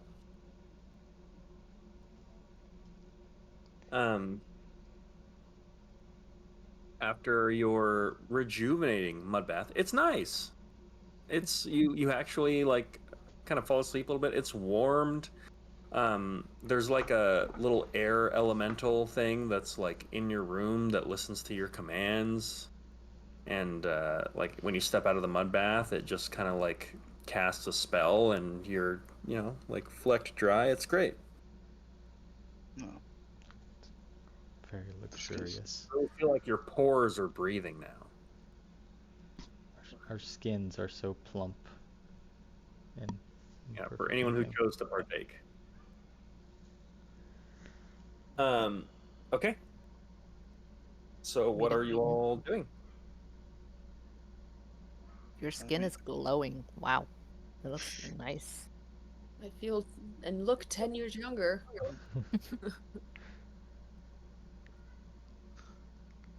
Are we ready to maybe die? Was born ready to die. Speaking of death, That's a hard ass statement. Who, I mean, I think who do you everyone. think? Who do you think, other than myself, obviously, is the most likely to get knocked out in this? Because I may be able to have something that can stay that for up to about 8 hours. I Varric. mean, that's It'll pop you Cass right or back up. myself, one of us. What? Wait. Have faith in us. Varric, for sure. You're going to be up in the middle of it, making Yeah, a but he loud. also has like 100 hit points. 92 hit points, and I have the demon tusk that lets me, if I get knocked down to 0, stay at 1 So HP. that leaves Cass and Sindara. Unless Smoogie, you're feeling that this might put you in a Spooky. serious bit of trouble. No, I have Probably. 59 hit points. At 51, I'm staying in the back. No, you're with them. Yes, I just was thinking of your Cass or Sindara because you're going to be leading the way trying to find this magical item. I don't know what kind of trouble you'll get into, but I can Yeah, always, last time I went into a magical I can tower give, to get an item, I dragged Alara's dead body out. I can give one of you the freedom of movement. I can give another one the warding of death, and that is the maximum amount I can do without having to concentrate on them. What's freedom of movement? If they find any traps that try to grab you, it also It's fine. Yeah. it makes it so you're unaffected by any difficult terrain. They said that Yeah. these things might be full of traps. Yeah. Okay. Cass, why don't I do the death one? Because if you go down, I could heal you. I don't know if you could heal me. I don't have any healing. Yeah. Okay, yeah. Okay. So All right, death ward Alara, on Sindari. bless me. All right, and I come over and cast death ward, and I speak in abyssal, in a very dark, sounds malevolent, um, whisper in your ear as death ward creeps into you, and you now for 8 hours are protected from death. If you drop to 0, you pop back up to 1. Do we know where we're going? And then I go to Find it. UCAS. Yes. Um, this only lasts for an hour, so I think we should wait until we find this structure in case we fail to find it, obviously. Yeah. That's Um, fair. and then I'll make you very light on your feet, pretty much. I go up to Varric. I'm going to cast a spell on you, okay? Go for it. And I cast Gift of Alacrity. Ah. Ah. I'm fine. Just shoot. All right, let's find this tower and let's tower it up. All right. So asking around, you could get some information as to where Cadric's tower is. One more thing. Before we were left there, those disguise kits I had 3 of them, right? Yeah, they're spells of disguise self. Yeah. Yeah. I would use one on Varric for one. I Why? give anybody that doesn't have the right look here the Oh, look first of all, of a. don't waste your spell on me. I pull out my toupee of disguise that I stole Shit. from that backseat. And I placed it That's on my right. head. Okay. Well, now we all look like we fit in here. I think we all appear to be mages. Is it specific to size? and I will. What was that, James?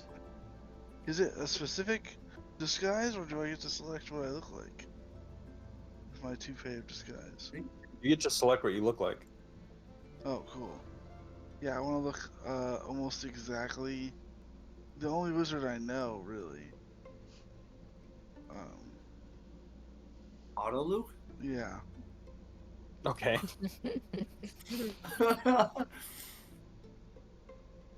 Because I'm trying to think of a wizard, and he's the only one I can think of. Audeluk is there, and he looks at you and just goes, I think I'm gonna go over there for a while and let you guys do this stuff. Joke's on you using my face. Might not be everything you hoped for. There's some people I still owe a considerable sum of money to. And he walks away.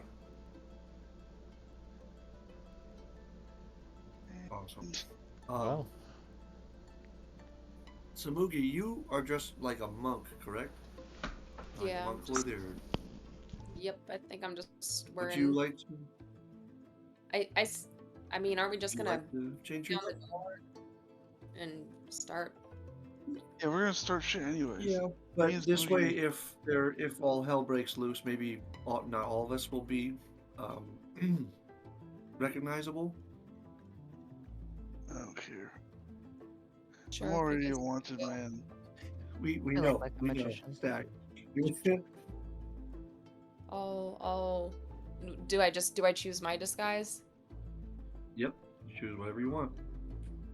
You should also look like Luke. No. You should That'll bald. really throw them off. No, I just want to look like a little mini gnome. Stereotypical Okay. mage. Be a mini Gandalf. Yeah, maybe like a pointy hat. Be cute. Okay.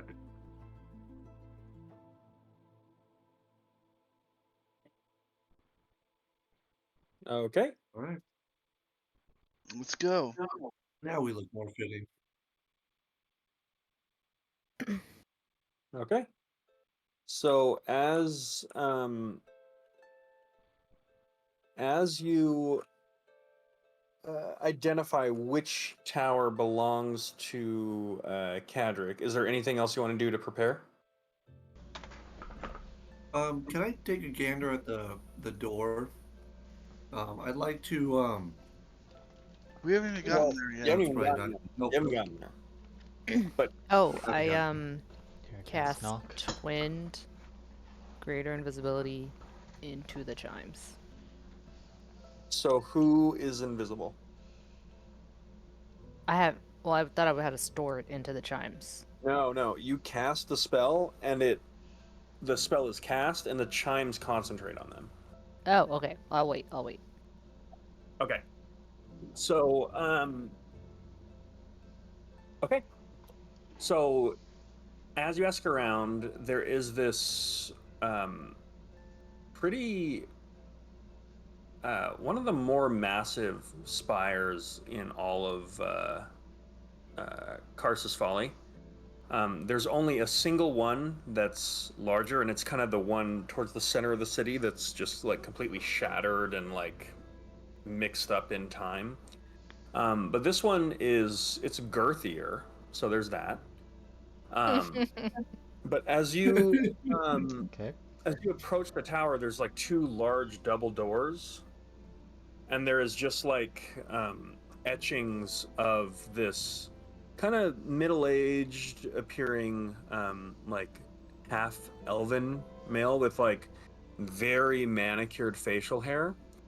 um you see kind of like images of him on like stone tablets where he's like posing, like thinking, and you see another one where with him like transcribing a spell, and there's like little details about his life, like growing up in Karsus Folly, attending the best wizarding school, you know, graduating top of his class, and it's just like a little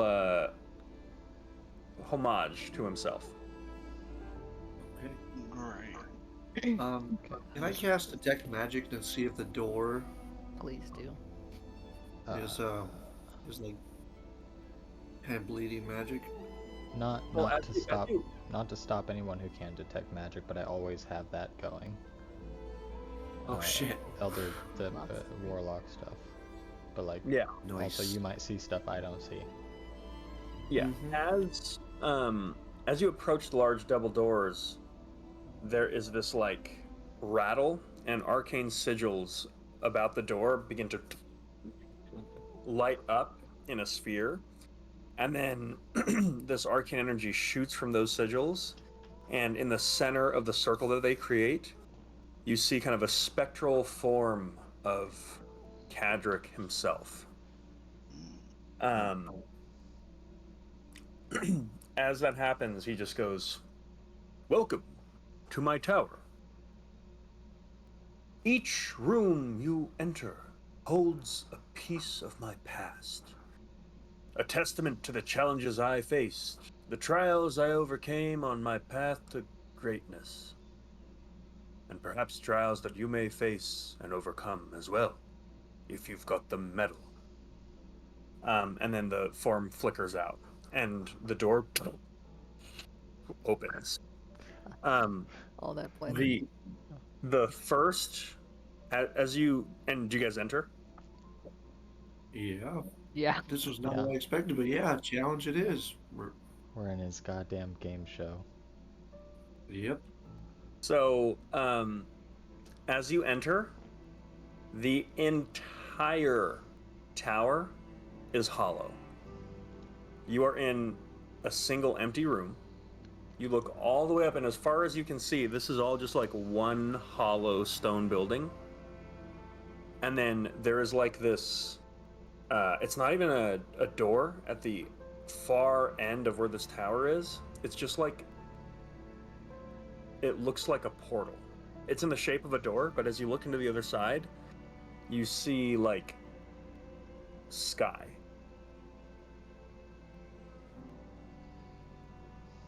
Oh, great. Well, any Can I objections to check us the all walls? just Tanks in the front. going? This is gonna be like a what do you call it? The trap room shits.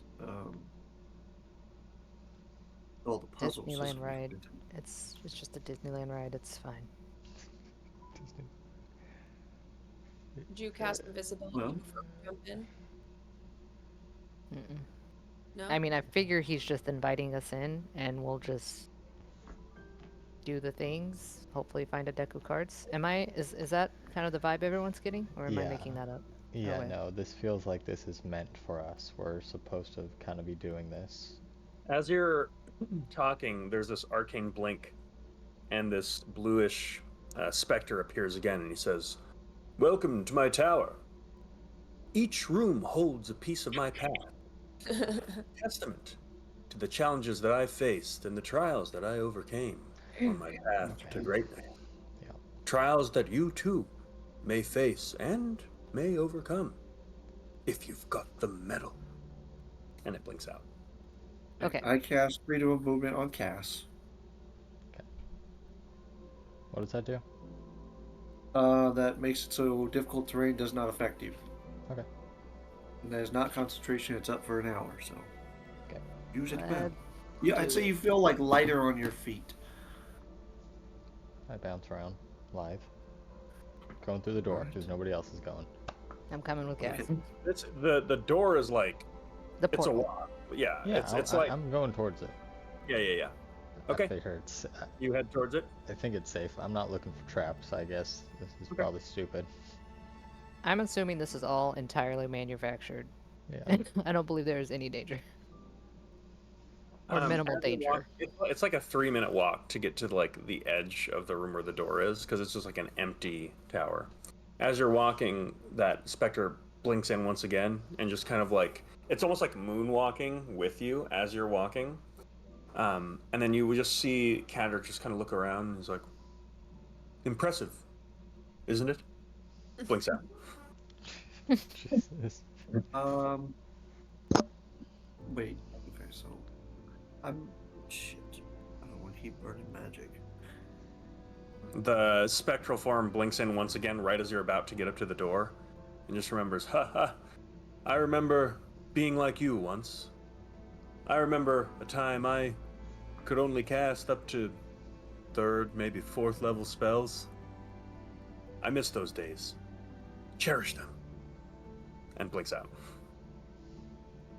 I cast bless on everybody What a except bitch. myself. Very Okay. nice. Bless has been cast.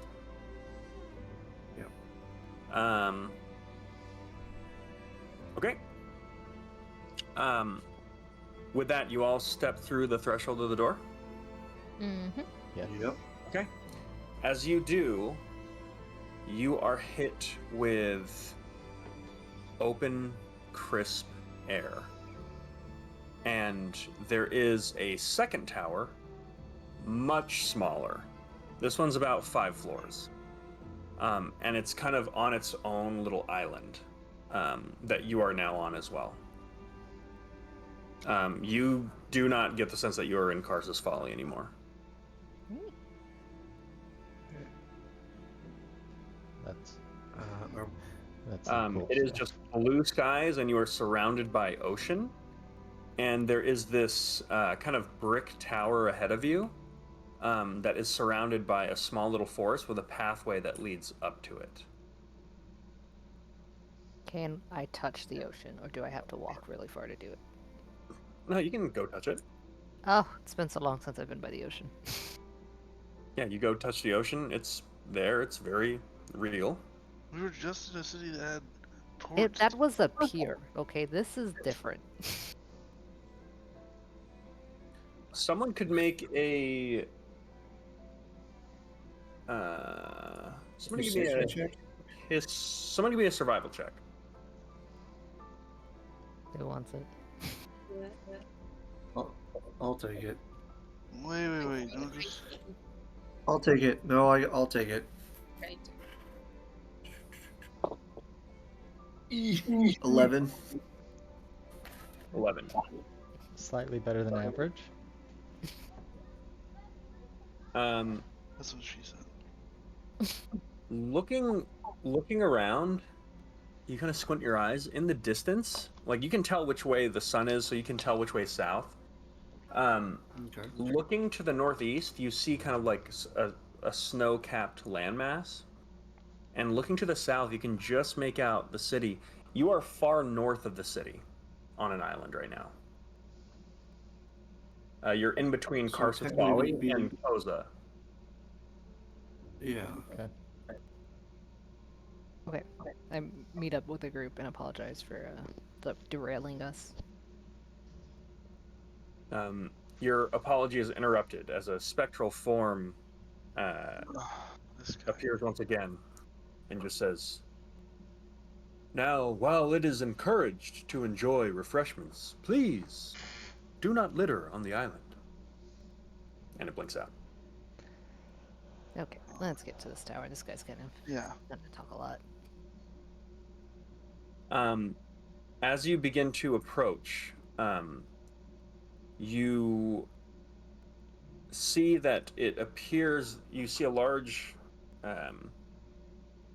stone arch that's got like kind of worn stone wall that's around it, with some areas that have just been like weathered by time. And looking forward, you see a bunch of like stone statues that stand like in front of the door itself.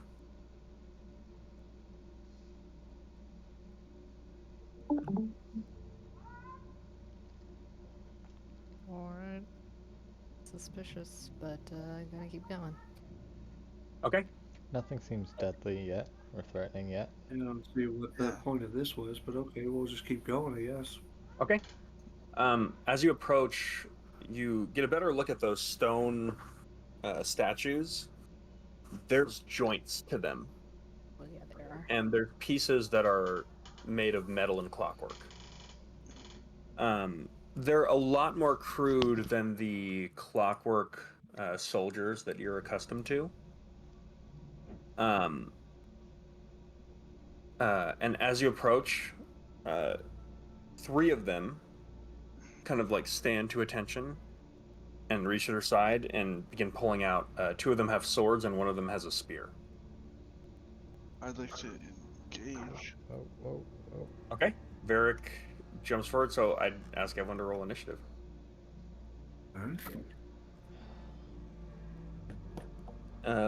Give me 15 and up first. 23. 23. Yeah. 15.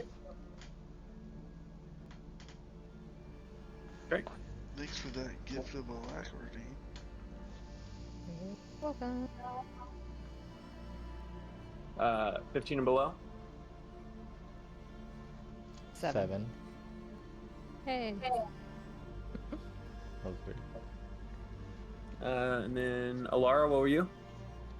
23. You got 23 as well. Oh. Yep. 2 23s, 2 7s. Oh. Great. Give me a second. Yeah. I don't see the. Okay, here we go. Yikes. Okay. No, here we go. Oof.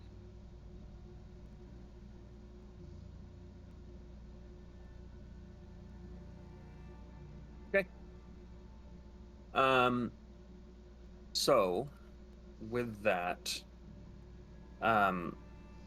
the spectral form blinks in once again. Varric is gone. He's not listening to it. So Varric is rushing up ahead.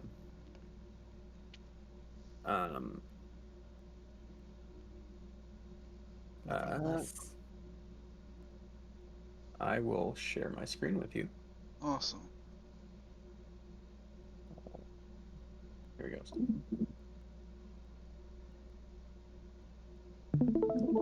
Fight, fight, fight.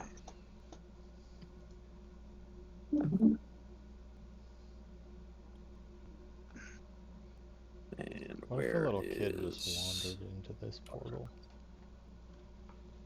Okay. So with that, Varric rushes forward. As he's doing this, like right before he rushed forward, in fact, fuck it, I'll roll initiative for Cadric. Okay, so top of the round, Varric and Alara, it's your go. Okay, I'd like to. They're pulling out weapons, correct? Yep. The closest one to me that is pulling a weapon out is getting fucking mauled. Okay. You rush over to this one. Go ahead and make your attacks.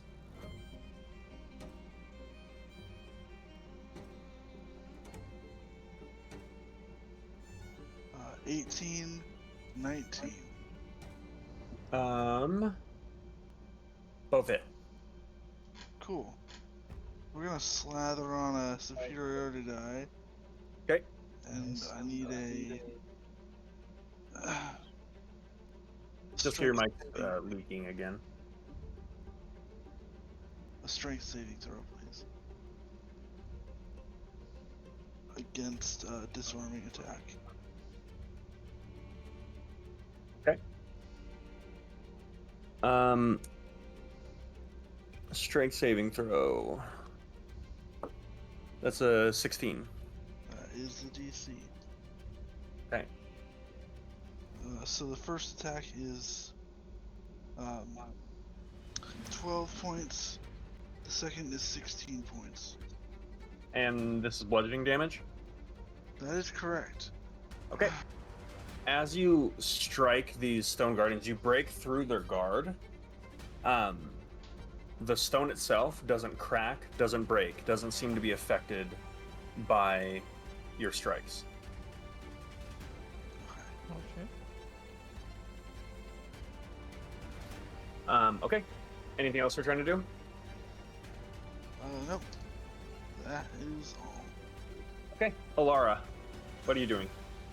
Can I take a look around? What do I like in this gate? Does there appear to be any trouble, traps, or anything important?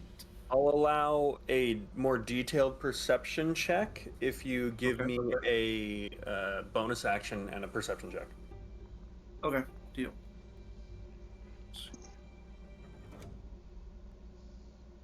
Ooh, nice. Perception is 26. 26.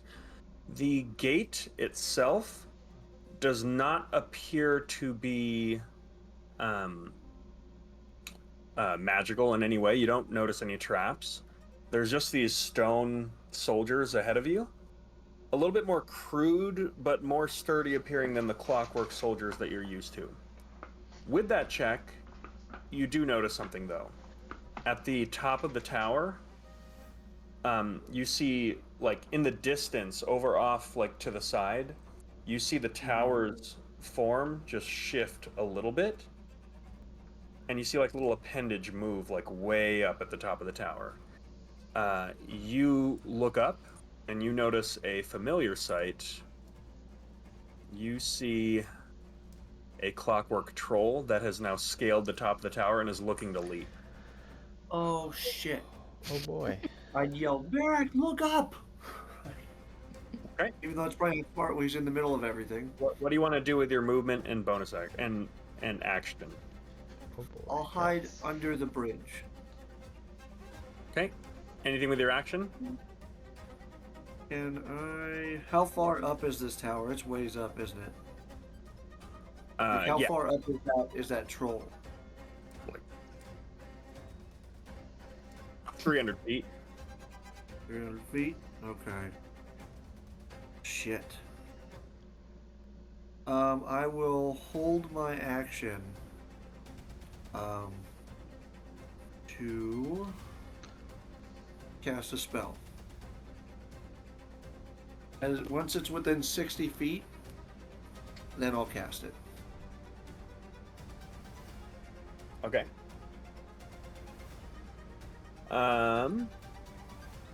That is going to bring us to so by the way, as you walked up to that gate, that spectral Cadric appears once again. And as you're trying to yell at Varric, you just hear him say, "Behold, my creations. Each cog and gear in these automatons represents a single doubter, a skeptic, a naysayer who dared to challenge my ambition." He's just talking as you're doing this, so the ghost of Cadric is right next to you. Okay. That is going to bring us to this stone defender, who is going to make an attack on you, Varric. 15, which misses. Correctamundo. Okay. These guys are bigger than this. Oh, okay. A little bit. Just a little bit bigger. I mean, they're larger than Varric. Okay. That brings us to the clockwork troll.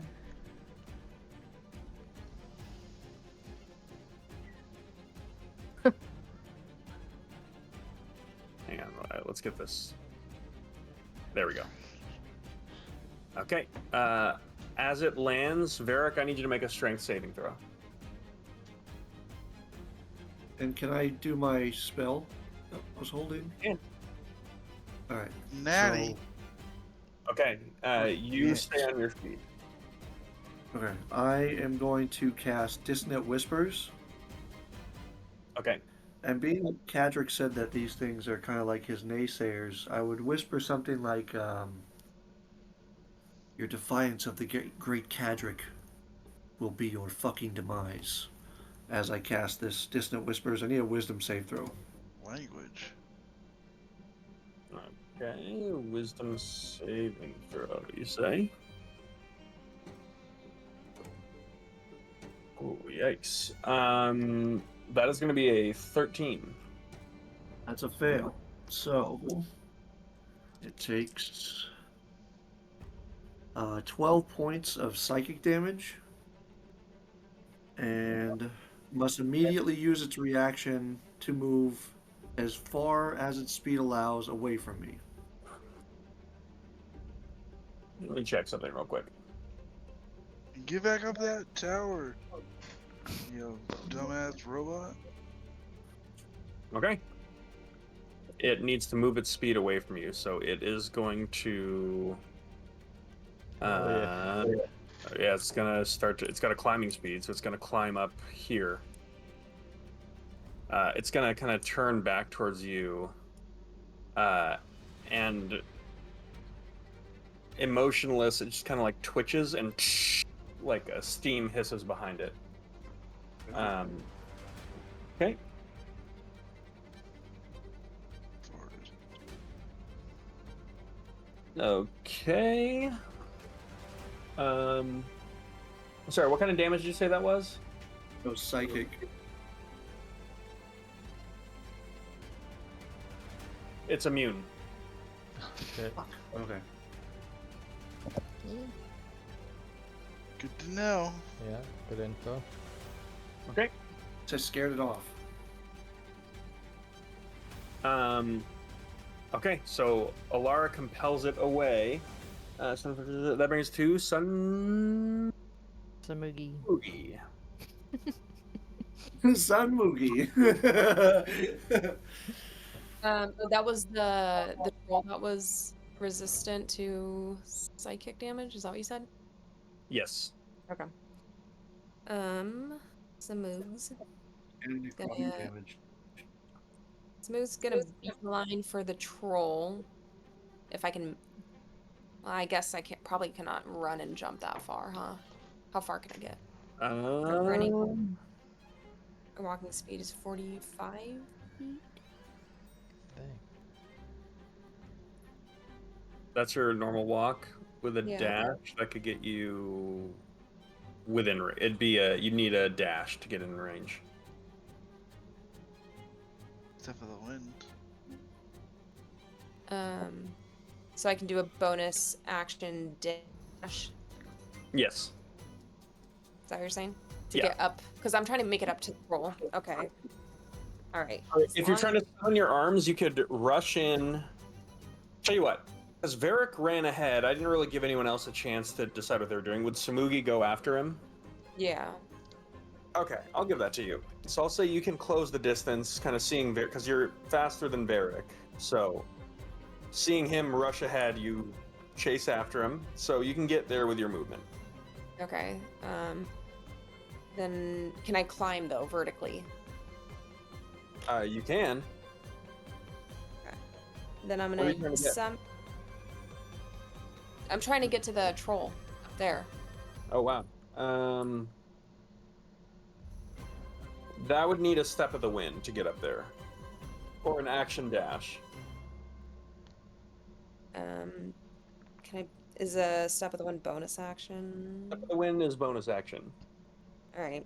and it costs key points. An action dash is free. Action dash. All right, sure. I'll take the freebie. And then you can't attack. I know. I can't. I wasn't. Oh. I figured I wouldn't be able to attack anyways. I'd just use my bonus action, I guess, to summon my arms. Okay. That's a dex save. That is a fail. Dead. 2d6. And because I have two of the Titan charms, can I use them both in one round? No, it allows you to use. You can use it more than once now, but it has to be on separate attacks. Okay. Got it. So, if you only deal damage D4. once this round, you only do the extra. Well,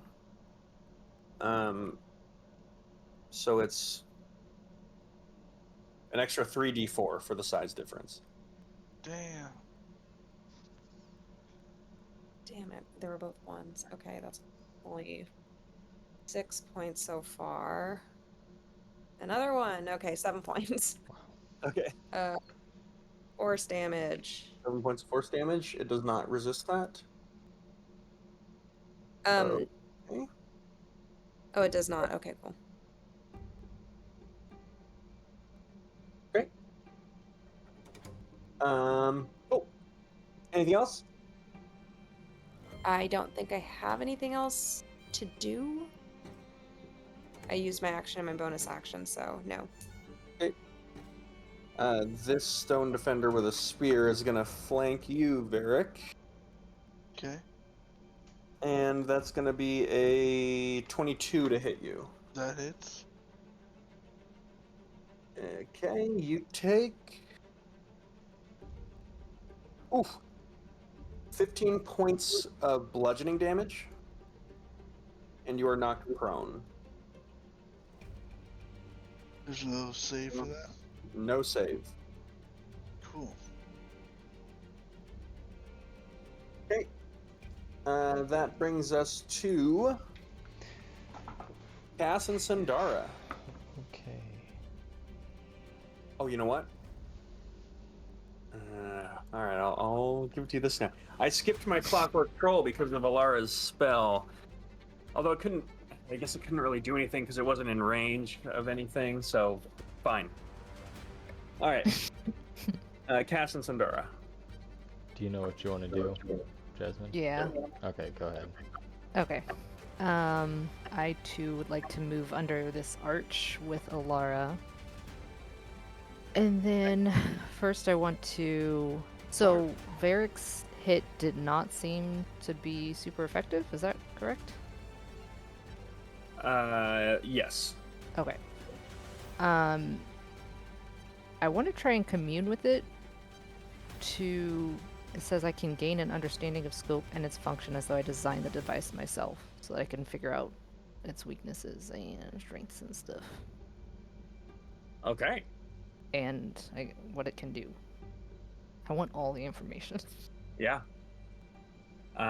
So, I'm gonna give it a saving throw for this. I'm gonna call it a charisma save. Why am I even rolling? Okay. It's got a -4 charisma modifier. Yeah. It failed. So this thing is essentially it's got a clockwork and magical skeleton to it, and it is encased in a outer layer of a substance called adamantium.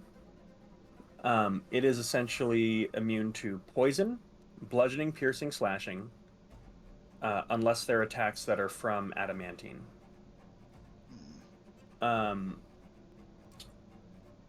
They are immune to charmed, exhaustion, frightened, paralyzed, petrified, poisoned, and fear. It understands the language of its creator, which is common, but it cannot speak. You would also know that they can blend into stone. And they have resistance against saving throws for magic. That's what you gain with that information.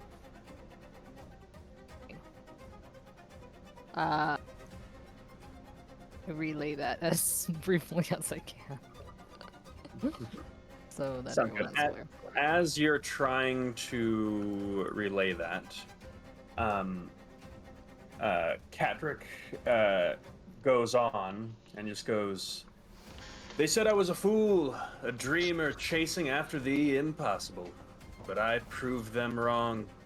I forged these constructs from the very doubts and uncertainties that my foes harbored, turning their skepticism into steel and gears." Wow. That brings us to the other Oh, well, hold stone on. I'm gonna feather. go. I'm gonna go. It's my turn. Okay. Me and This one is gearing up to hit Varric. yeah. I'm gonna join them under the bridge. And if they're within 30 feet, hopefully, I'm gonna cast Bane. Okay. Do you have that one charm thing? No, I don't. I think somebody else has it. Okay. Alara.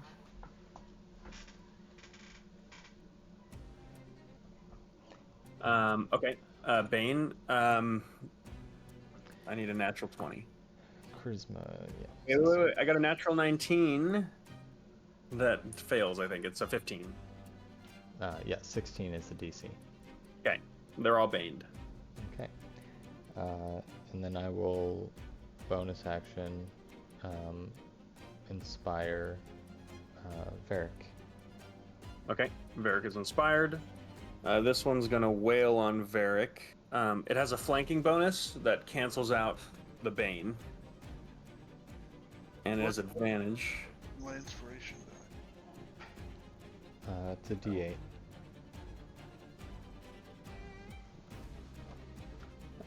So it's a natural 20 for 14 points of bludgeoning damage. I rolled not well. Against you, Varric. That brings us to top of the round, Varric and Alara.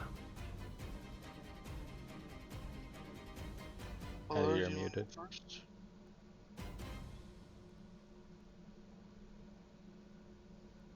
So I wanted to try something. Not sure if it'll work. Go for it. I'll use one of the disguise kits on myself. You can't use a disguise kit with an action. Oh, you can't? Okay. Damn it. It would take you like 5 minutes. Oh, okay. Got it. Damn it. Alright. Well, that's failed. That was your big plan?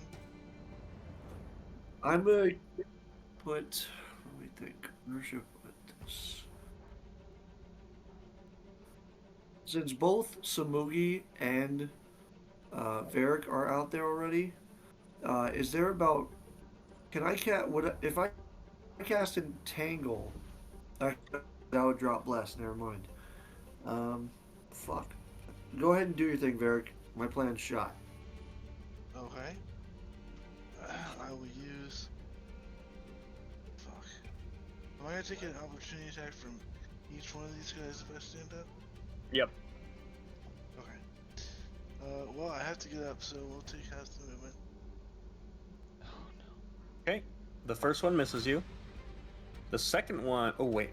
Bane fucked me up. The second one misses you. Oh, wait, no, I have advantage. Hang on. What do you damage? Because you are prone. Oh, I guess... Standing. Sure. The second one misses. And the third... They all miss. Hey. My highest roll was a 7. So the guy that's kind of behindish me, Yeah. we're gonna go for that one. This one? Yeah. Okay. No. Other This one? Yep. Okay.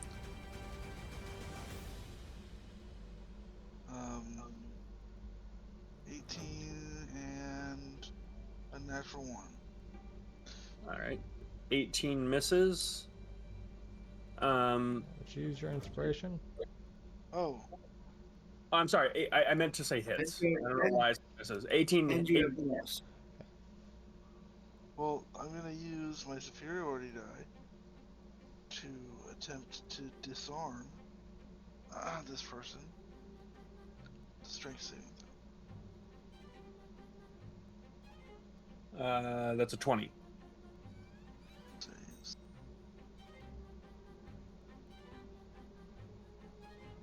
And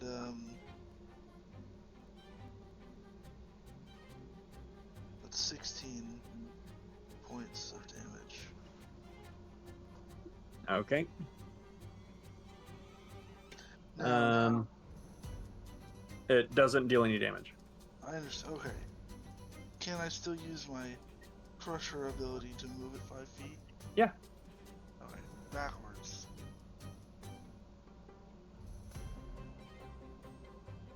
And it. Okay. Yeah. Okay. I mean, that's all I can do. That's all I've Okay. got. Alright. Guys. Alara, what are you you've been doing? hit. Eric, you've already been hit once, right? Twice. But yeah. Okay. I'm gonna bonus action cast Healing Word on you. So you regain 11 points of healing. And then I will. I forget whether or not we can hit them with this. Oh, actually, this will work. I will action cast Sacred Flame on the one nearest to us. Okay. That's a 18. Yep, it saves. Let me see, does it take half? Is that Nope. If is it that succeeds, that's it. minus a It does d4? not take half. Minus a d4. 15. All right. What's the save? All right. What's the So DC? it takes 16. Okay. So it takes. Give me 1 second to find another d8 here. Nice. 12 points of radiant damage. Okay, that affects it. That's my turn. Okay, that brings us to the Clockwork Golem is going to make its first attack on Samugi. No. Hang in there, some oogs. And Samugi, I need you to make a strength or athletics check. Or sorry, an athletics or acrobatics check. The DC is 20. Oh, I'm sorry, the DC is 22. Give You me got blessed too. Do I elect when to use bless? And is it like a one-time use? Bless does not affect ability checks, and I'm it doesn't? going. Yep, and I'm going to. Throw a Anything. meteor at us. I'm going to punish you for asking that again, because it comes up every session. Well, I rolled a 23. Wait, what? Oh shit! You're So right. Suck it. you watch as the clockwork troll reaches out, and its bladed arm folds into itself and creates this like 3 large-fingered hand that reaches out towards Samugi, and Samugi kind of with his spectral arms, Captain America like grabs the hand and keeps from being grappled. He's going to use a second attack to attempt to grapple you again. Give me another strength or athletics check. Or sorry, athletics or acrobatics check. And you can use wisdom for your strength if it's athletics, if you remember.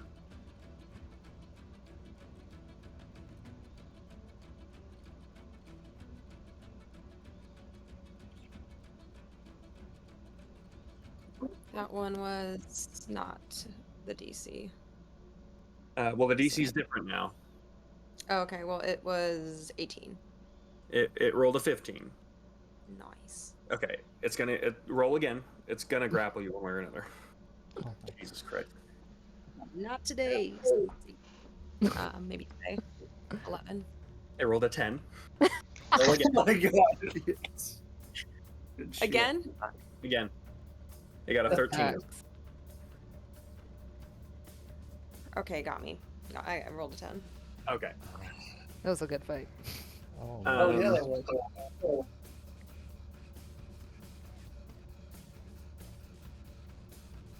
It has grappled Samugi.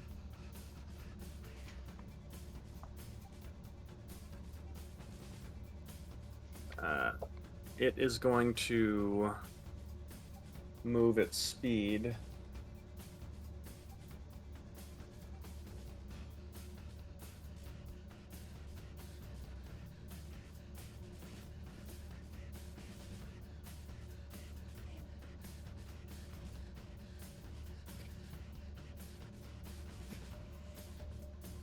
Up here. What's it gonna try to do? Seismic toss her? Freaking Um, Godzilla Yep. kidnap. No, King Toss Kong. him. That is going to bring us to this. This one's going to conk you over the head and try to knock you prone again. with Bane. But Oh. I forgot to give you a penalty for your natural one. oh, I just rolled a natural one, so what I'm going to do is I'm going to cancel them out. So it's going to get a one-time advantage on you. I was going to have it to where everything had advantage on you this whole round, but I didn't say that. So that's just a 12. So that misses. That brings us to... Man, that Bane is fucking me. All right, that brings us to this one here. Let's tussle. No, that one just went. No, it was the other one. Cast and Sandara. Did Samugi go? Oh, no, I'm sorry. This one does need to go. But You're right. I mixed up turns. Then it's Samugi's turn. This is going to be a 23 to hit you. That does hit. All right, you are knocked prone. Okay. You take 11 points of bludgeoning damage. Okay.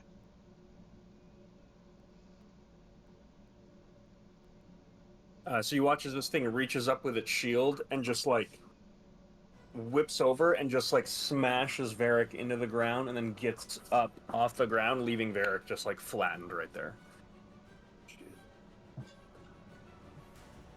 All right, Samugi, what are you doing? You are grappled. Do I roll a? If you want to try to escape, you can attempt to, but it's going to cost you an attack action. Otherwise, Okay. you can just stay grappled and you can fight him here. Your speed is just 0 right now. You punch Oh, I him. can still take it like make an attack while grappled though. Yeah. Is that what you're saying? Okay. Sure. Yeah, let's do that. Don't you dare try to stun me either. Oh. I would never. Alright. Is-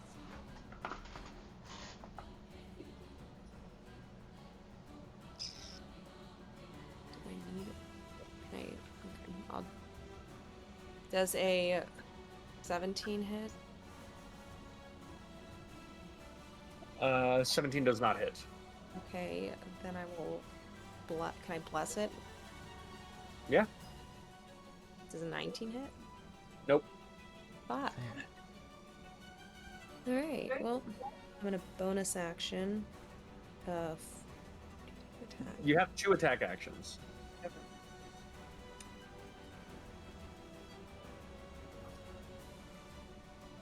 Oh my god, I rolled a natural 1. Okay. Um, So because you roll a natural 1, it's gonna you've exposed yourself, and it's gonna use its reaction to just like bang you against the wall. It rolled a natural 1. Solidarity. Make a strength saving throw. Okay. I rolled a strength save to see if it fell off the tower with you with it. It didn't. So I did fall off the tower? No, it did not. So you have bonus action left. What are you doing? Bonus action. Go. What am I even doing with bonus action? I can't do flurry of blows. No, I can. You can. Well, it says after I take an attack action, even if I miss. Okay. Yeah. Alright. So 2 more attacks. God damn. Shit. I just rolled 2 12. I just rolled 2 18s. Well, you have your bless That's too, so bullshit. you get to add a d4 to each You roll of 2 those. natural 18s. No, that. Do I bless every single one? I never Yeah. get blessed, so I. Yeah, Oh, yeah. Yep, Yeah. yeah. As long as I'm concentrating on it, you got it. All right, thank you. Okay, I rolled a 4 on that one, so that's 22. Does that hit? Hits. And a 20. That's its AC. So it Okay. hits. That hit. Good. Are you All right. stunning it? Next. Yes. Yes. Absolutely. Okay. Absolutely. It gets an 18 on the first save. Are you gonna try again? Absolutely, I am. Then it gets a 13. Ah, That fails. Right. Right away. Fuck you. 8, hold on. And I'm rolling my damage. 2, 4, 6, 8. That's why Smoogie is my favorite character. 13. Makes Alex probably want to break his keyboard.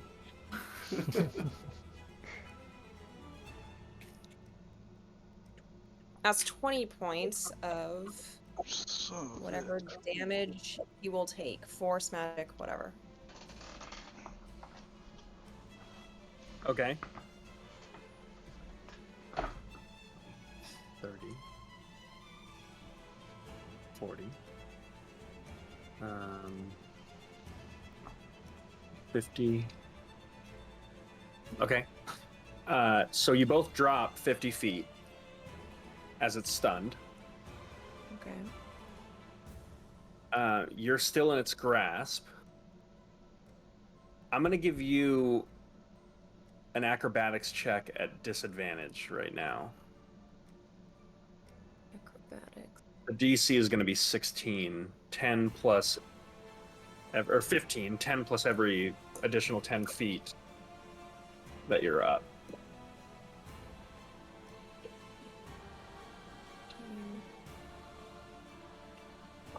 18 was my low roll. For an acrobatics check? Yep. 18.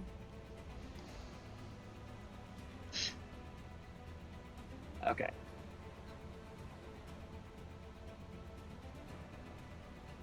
So you watch as it falls with Samugi in hand. And it takes 28 points of bludgeoning damage. At the last second, Samugi kicks off, and Crouching Tiger slow falls down here, taking no damage.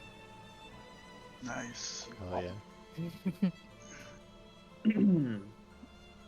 All right. That brings us to... That was a hell of a turn. That brings us to... I already did that one. Cass and Sandara.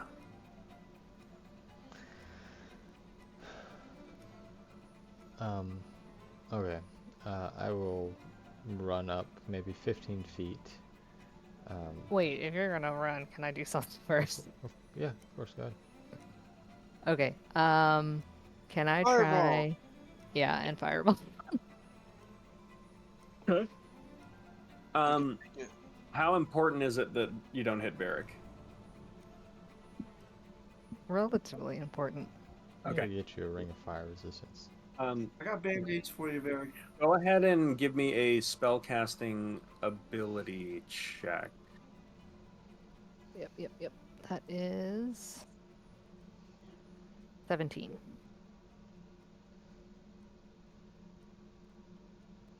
Check something.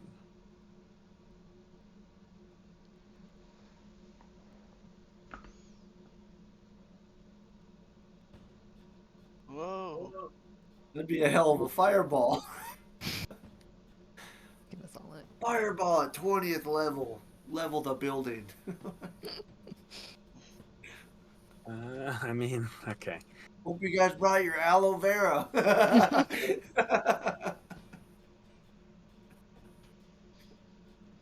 Okay. So you can thread this in a way where you hit the clockwork troll too, but you're probably also going to hit Samugi.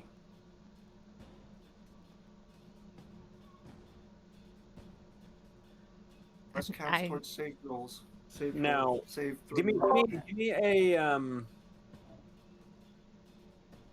an intelligence check. It's not reckless like that, guys. Also, I'm not smart like that, so well, I might still do it. That's a 6. Okay, sounds good. What do you do? Do you want to try? Do you want to hit Samugi and the troll, or just these three? I'm gonna hit just those 3. Okay, and they would be included in the Samugi troll deal too. Just saying. I know. I just. Boo. I don't. Ooh. I don't fireball like that, guys. Sorry. Also, I'm going to try and do a quickened fireball so that I can still use another cantrip. Okay. Go ahead and roll damage. That This one's is- saved. Boo. Do I get to try and save? You're I out of can it hit as you. you're prone. What do You were knocked to safety. Oh, really? Yeah, they knocked you prone, and she flicked it up enough to where you being prone saved you from the blast. Just see a nice ball of fire above you. That's 30 damage. Jesus. Okay, that was your quicken spell.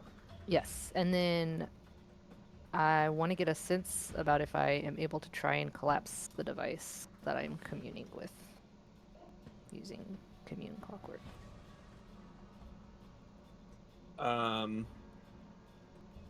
Okay. The Yes, DC is going to be lower than it usually would because it's pretty damaged already. God, that's pretty badass. All right.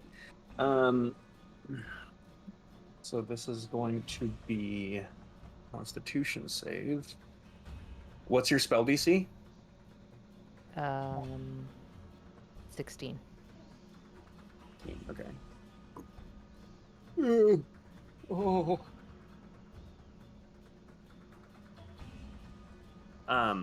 You watch as after the fireball, you watch as Sandara reaches out and like grasps at something that's not there, and then just like yanks. And as she does, there is just this explosion of sparks that shoot out of the joints of that one of the stone defenders. And you watch as sparks shoot out, and then it just goes limp, and it's just standing up. It's now actually just a statue.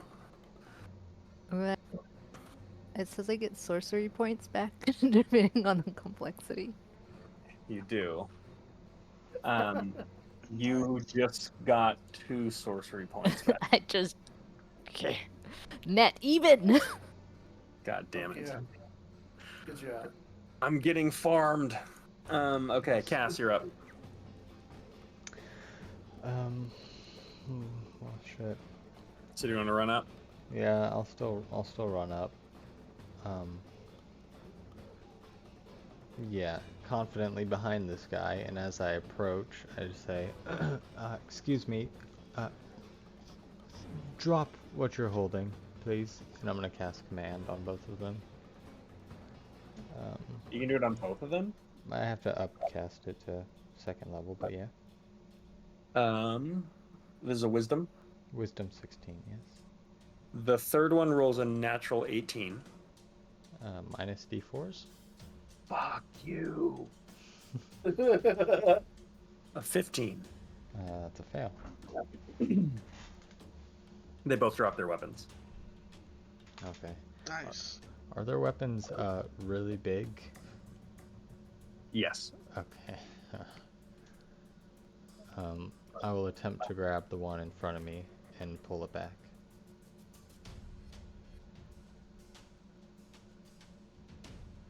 Make a strength saving. Make a strength check. Okay. I'm gonna say the DC to move it at all is 13. Yeah, no. 3.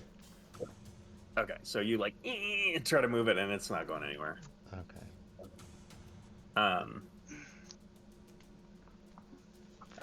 You listen as Cadric just says, "Watch as they move with mechanical precision, synchronized as though mocking the very doubts that birthed them." Okay, anything else you want to do? Use whatever movement I have to go past both of them, more north. That's about as much movement as you have. Okay, then that's it.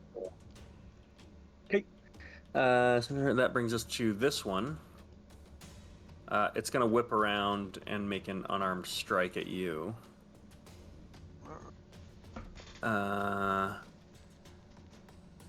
Actually, it's just going to pick up its weapon because it needs it.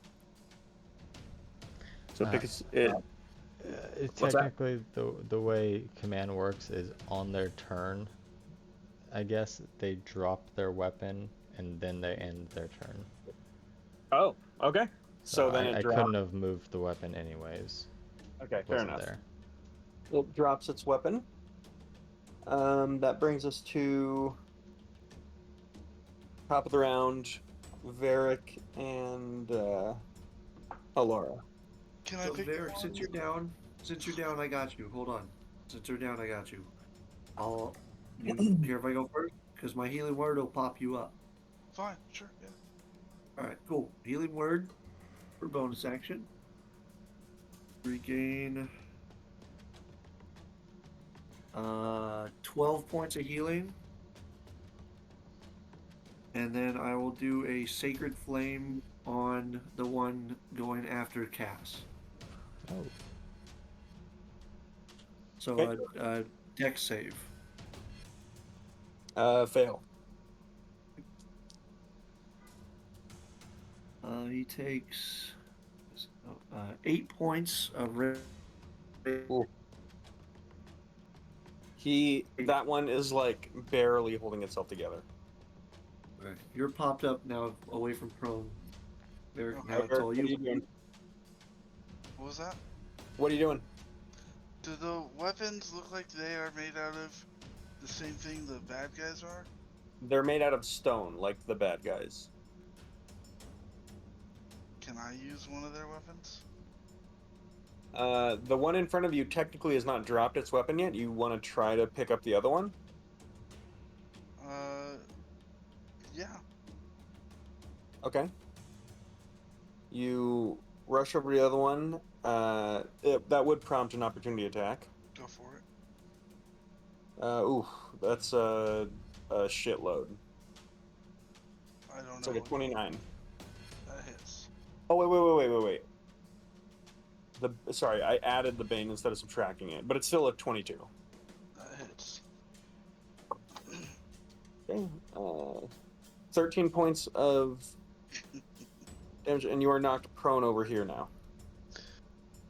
Okay. Um, Can I use my movement to stand up? you don't have athletic, do you? Or athlete? No. I don't think so. Okay, so movement to stand up. You can now stand here. You're out of movement. You can pick up the spear, which has a reach of 10 feet. It's still too heavy for you, so you have disadvantage with it, though. That's fine. Okay. Let's poke this guy. And I would say the way that you would have to wield this would be more of like a glaive than for you, this is like a great club, because you don't have the strength to like get a good poke, so this would just be like a bludgeoning thing. Okay.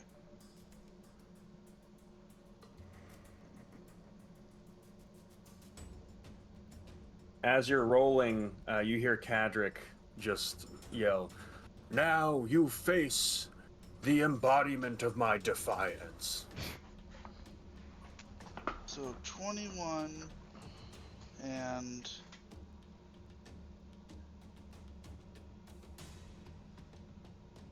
14. 21 hits. You add well. You have can roll plus. 2d6. Excuse me? Couldn't Did hear you add bless?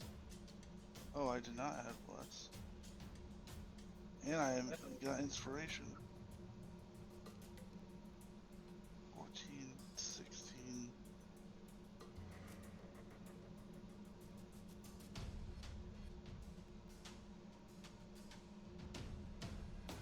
17. 17 hits. Oh, So it's 2d6 for each one plus your strength modifier. Just give me the total when you're ready. As you're writing that up, Cadric yells, "Fight if you must, but know that you battle not just constructs, but the doubts and fears that sought to hold me back." That brings us to Clockwork Soul Troll. Stunned, fell. He's still fucking stunned. a total of 22 points. 22 points.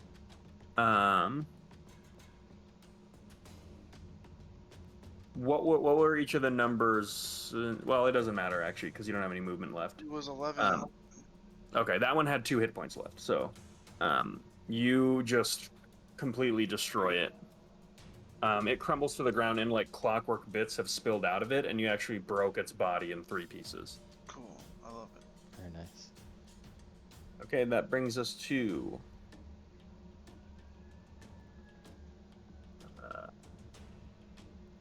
that one's dead.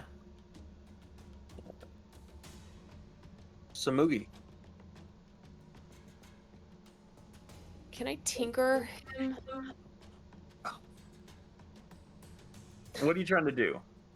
I'm trying to dismantle his motherboard or whatever that version of him is. You can try because he's laying laying supine. Can't, alternate. You can't get to its back. So this would be Can very I difficult to do. can I throw him off the building? Can you? Like push him off the building? He's got to be too big. Unless you have a specific thing. I mean, I've got my Titan Butcher. I guess that doesn't really apply in this situation. That doesn't help with the carrying speed. Let's see.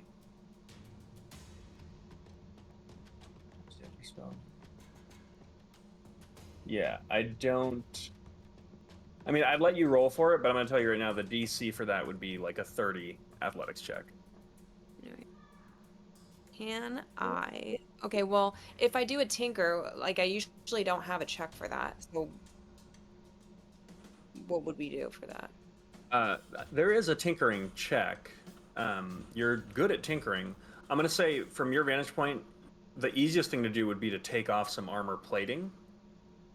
You could also attempt to disassemble an appendage so that he gets less attacks per round. Okay. With my but- tinkering action? Yeah. Okay. But just getting yeah, forward let's is like it's on his back, and his back's on the ground. Okay. I'm gonna work on an arm. I'm gonna untinker his arm. Okay.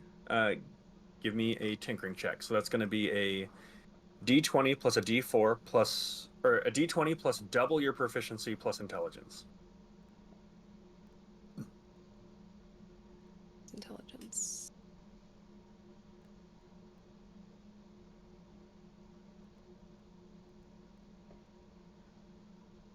Ooh, natural 20. Hey. Okay. I will allow you to make an additional tinkering check or an attack action. I'm gonna tinker again. Okay. Tinker.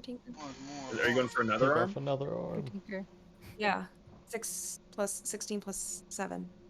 Math is hard. 23. The DC is 20. So you took off 2 of its arms. So and they were on the same side. So, couple things. First off, it has 2 less attack actions, and also it is unbalanced, which means all attacks against it are at advantage, and it's at a high risk of falling. Nice. Um, Leave him up there. Can't do anything. Okay, and with my movement, I still have my move. yeah.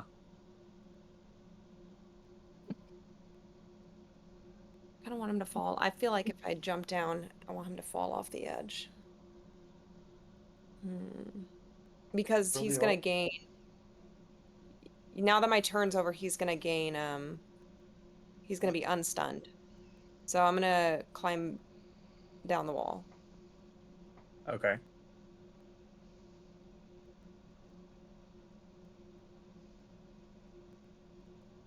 You can do that. I'm gonna put on some movies playlist because I feel like you're playing a different game right now. We're doing tinker checks and all this shit. All right, you're done. That's enough. Jesus Christ, I'm ruined. All right, that brings us to this one. It drops its weapon. Cass and Sindara, you're up. You wanna Wait, go? isn't that one in front of Cass dead? Dead. Oh my god. Sundara, you got a way to get us up there? Or get us in there?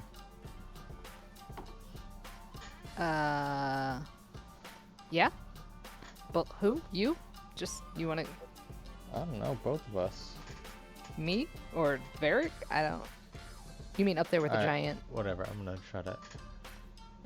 I'm gonna... how far up does that parapet look? It's about 60 feet.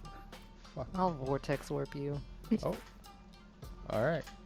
I'm gonna vortex warp him and Varric. Varric didn't ask for this. Yeah, but I'm not gonna leave you up there alone. I will say, Varric, you don't have your hammer. You're still carrying the spear. Oh shit. I think it's Sorry. a surprise that Varric came I mean, I with. would have put my hammer on my back. I see him. I see him with the giant stone spear, and I'm like, oh, this is perfect. Don't worry, I'll get up there. But Send I'll out. spend attack to switch them. I send out a little diddly tune on my lute, and you grow. I cast enlarge on you. Oh, shit. Bane is dropped, but How enlarged am I? That's the scale. you're considered one side's larger, so I think Cool. large. Okay. Does that change my strength? Nope. You That's do an both your extra guys' d4. actions. Hmm? You deal an extra d4. Oh, I'll take that. And you have advantage on strength stuff. I'm going to bonus action. Ooh, whatever. Cutting words against this guy. That's Is that a... it's not called cutting words. Yeah, he needs to unsettling words. He needs to make a fail? save. What the fuck is it? Okay, I failed. Okay. He just takes a d8 from his next saving throw. Okay. Oh, that's good for me. You hear Cadric just say, "And like those doubters, you too shall fall before my iron resolve." Okay. That brings us to... They're dead. Top of the round, Varric and Alara. So Sandara, I assume you're done. Did you have anything else you wanted to do? No. I Okay. had to get up there. I sent him up there. Varric, Varric smash? Varric smash. Roll for smash. And Alara, what are you doing? Now that I got no one left to heal, really, that needs it. How many bad guys are left in front of the door? Okay.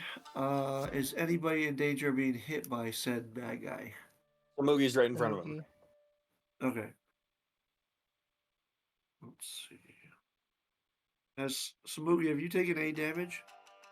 I don't think so, no. Okay. I'm just gonna do a another sacred flame, so I need a dex save. 14. Yep. So it takes. Varric, you just tell me when you have your number. Varric, what did you roll 21, 23. to hit? Yes. Both hit? Did you roll damage? Did not. I Alright. would like Yeah. 6 points of damage, Alex. Gotcha. Varric, and what thing do you want to do now?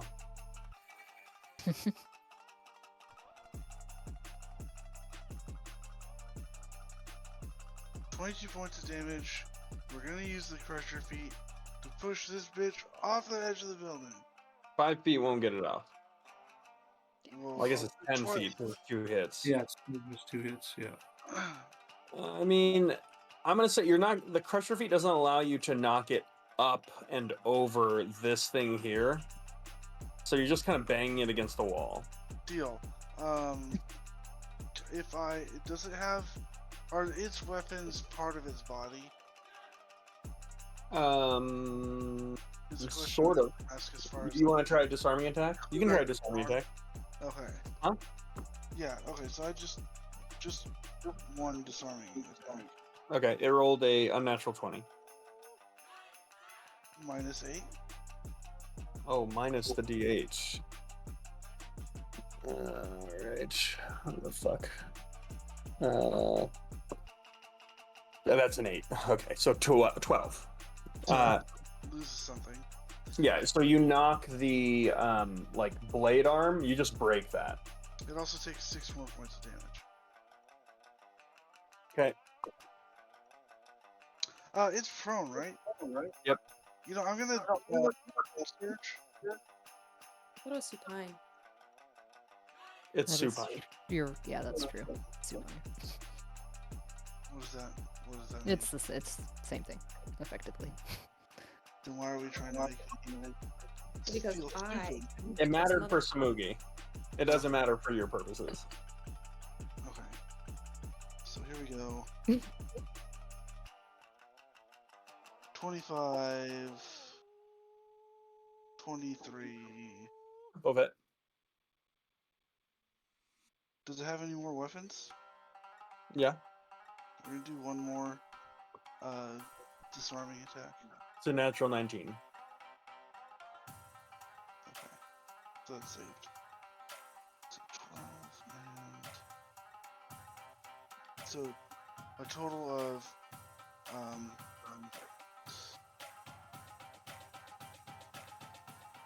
23 points of damage. Total. Okay. For both attacks. All right. And I'll stay there. Okay, Alara, you did your thing. It is going to stand up. And take an opportunity attack. Take it. That's 20. Not natural, unnatural 20. Does that hit? Okay, hits. Oh shit. I thought his DC was higher than that. 12 points. Okay. It maintains its save to stay upright because it's lopsided.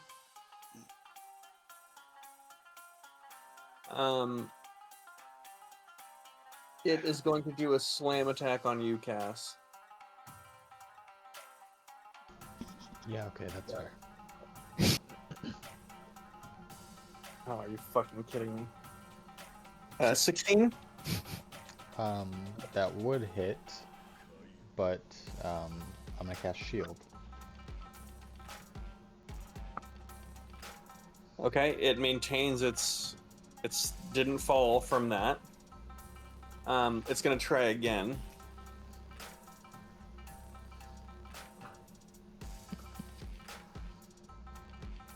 It rolled a natural 1. What happens to it?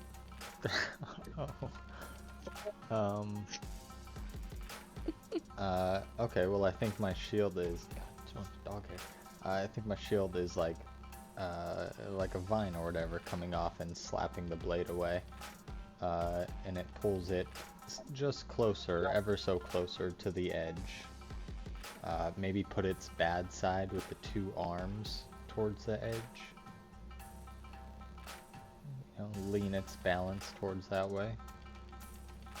Okay, I'm gonna say, as the first attack strikes you, a vine from the tower wraps up and catches it, and then it swings with a second arm on the same side, and that same vine grows out and catches the other one and begins to pull it down, and it's now almost like hurled over the side of the tower, like halfway off right now. And for these purposes, it's going to be restrained by your restraining shield spell, because why not? Jesus Christ. It has one more attack.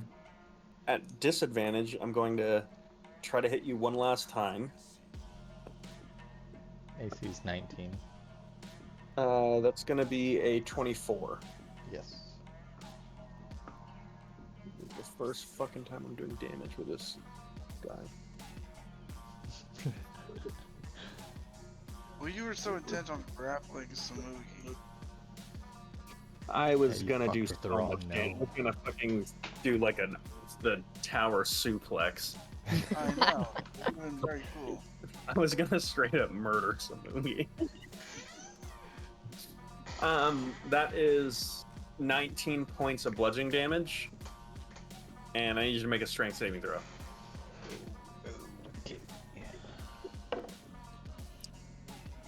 Strong suit. It's gonna be okay. 10. Oh no. I cast Featherfall as a reaction. Oh, Wait. Okay. dope. Fine. Okay. God. Fucking fun police over here. All right. That brings us to Samugi. So you're here squaring off with this stone soldier here, the last one that's left. He's pretty hurt, and then this clockwork troll is like hanging over the side over here. Okay, I'm just going to attack the guy in front of me. Okay. Roll your 2 attacks. Say 10. Wait. What's the D4? The 13. 13 misses. 20. Really? 20. 25. Yeah, that hits.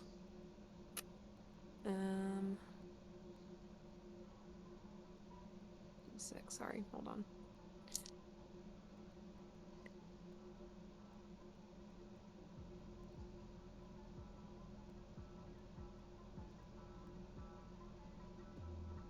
All right, that was.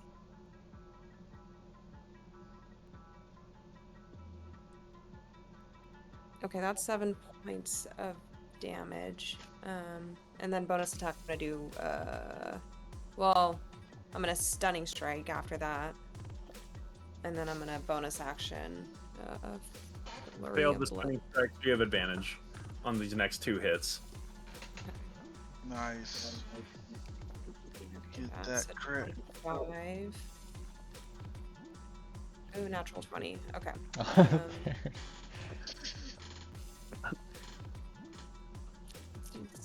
And then how many D4s do I get? Just one? These are large. You get 2. So for these these next 2 hits, add 2 d4s on each one. Yeah.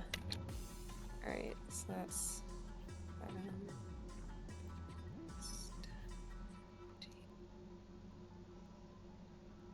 20,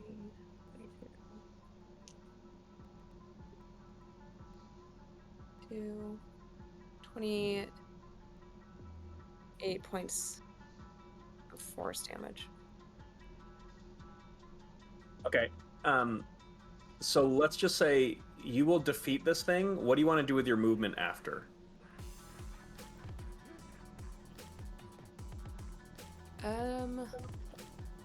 This guy who's floating above me, is he about to fall, or like what's going on with him? It's tenuous.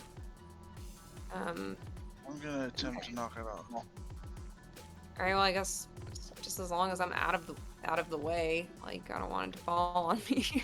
You want to walk back this way? Sure. Not too far, but you know, a safe distance. Okay. Now, do you want to describe how you kill this thing, or do you want me to? Go ahead. Okay. So, you watch as Samugi is just like ducking swipes from this thing, and every time he's just following up with like a little kidney punch. And at one point, you just see the spectral arm shoot out and with like a spear hand get under like its rib cage in the joint, and it hits something pretty critical. And this thing is just like seizing up. At which point, you watch as Samugi just does like a little like 1-inch punch right to the chest. It knocks it off the back of the wall. At which point, Samugi just turns around and walks this way as it literally falls and impales its own face with its adamantine sword. Nice. Damn. That brings us to Jesus. That brings us to Cass and Sandara. I will magic missile the floating guy. Okay. Yeah. Go ahead and tell me what your damage is. I will Cass, what are you doing? hold my action to cast command on him when he hits the ground. Okay. You're holding your action. Or Would that stop him that turn or the next turn if I use it as a reaction? I don't know what your command is. Okay. It's fine. We'll figure it out. I'm holding my action. Okay. Alara and Varric, what are you doing? I smash. You smash. Alara, Sundar, what was your damage? 10 damage. 10 damage. Okay. Alara, what are you doing while Varric is smashing? Is the that thing that's falling off the roof within 30 feet? No. It can. You'd have to do a Misty Step, but if you had a better version of it, or a cooler version of it, you'd have to Misty Step to get to here. Yeah, that's alright. I'll just give it a Thing. what you call it, a sacred flame, Okay. 18 and 20. a dex save. It fails the Sacred Flame. 18 misses, 15 points. 20 hits. 15 got it. One of those hits, Varric. Cool. Did you add your bless?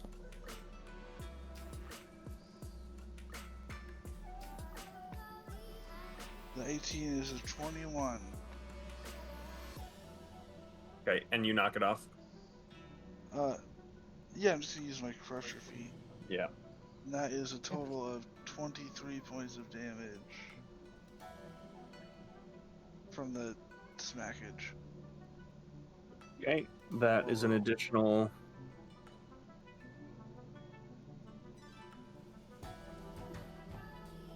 How far does that fall? 50 feet. As for those of you who don't know, for the way we do fall damage in this campaign is upgrading dice increments for each 10 feet. So 10 feet is D4, 20 feet is add a D6. So it's a D4, a D6, a D8, a D10, and a D12, and that's 50 feet of damage. Which is 7, 8, 11, another 21 points of damage. How bad is it looking? Let's do some arithmetic here. 42, so 60, 66, 89, 101, 111, 126. It's taken 126 points of damage, and it's under half. Oh boy. Okay. Cass, what was your command? As it hits the ground, I say, I command to grovel. And I say, just stay down for a while. Let my friend look at you for a bit. Okay, so that brings us back to all of you guys again, because you've just caused it to skip another turn. So, we'll go down the line. We'll start with Samugi and Sandara. What do you guys want to do as it loses another turn and it's prone? Did it fall on its face or its back? It's supine. Roll a d12, Cass. Oh shit. 5. 1 through 6 is prone, so it's prone. 6 through 12 is lithotomy position. It is prone. Its motherboard, if you will, is accessible. But it's not. It's Varric and Sandara, not Mugi, right? You're next. Oh, okay. All right. Okay. Sure. There's only one enemy in combat now, so the initiative order, you guys are all next to each other in initiative now. Okay. I'm going to motherboard tinker. Okay. As Samugi is doing this, Sandara, is there anything you or Alara or anyone else or Cass want to do to aid Samugi in this? Can communing help? If so, I'll commune. It can. You just need to tell me what you're trying to do. I'll cast guidance. I will commune and, in understanding its function, tell Samugi where, how to access the motherboard and make sure there's no traps. Disarm traps. Give me a d20 and roll it with advantage. And if you succeed, I'll tell you why I gave you advantage.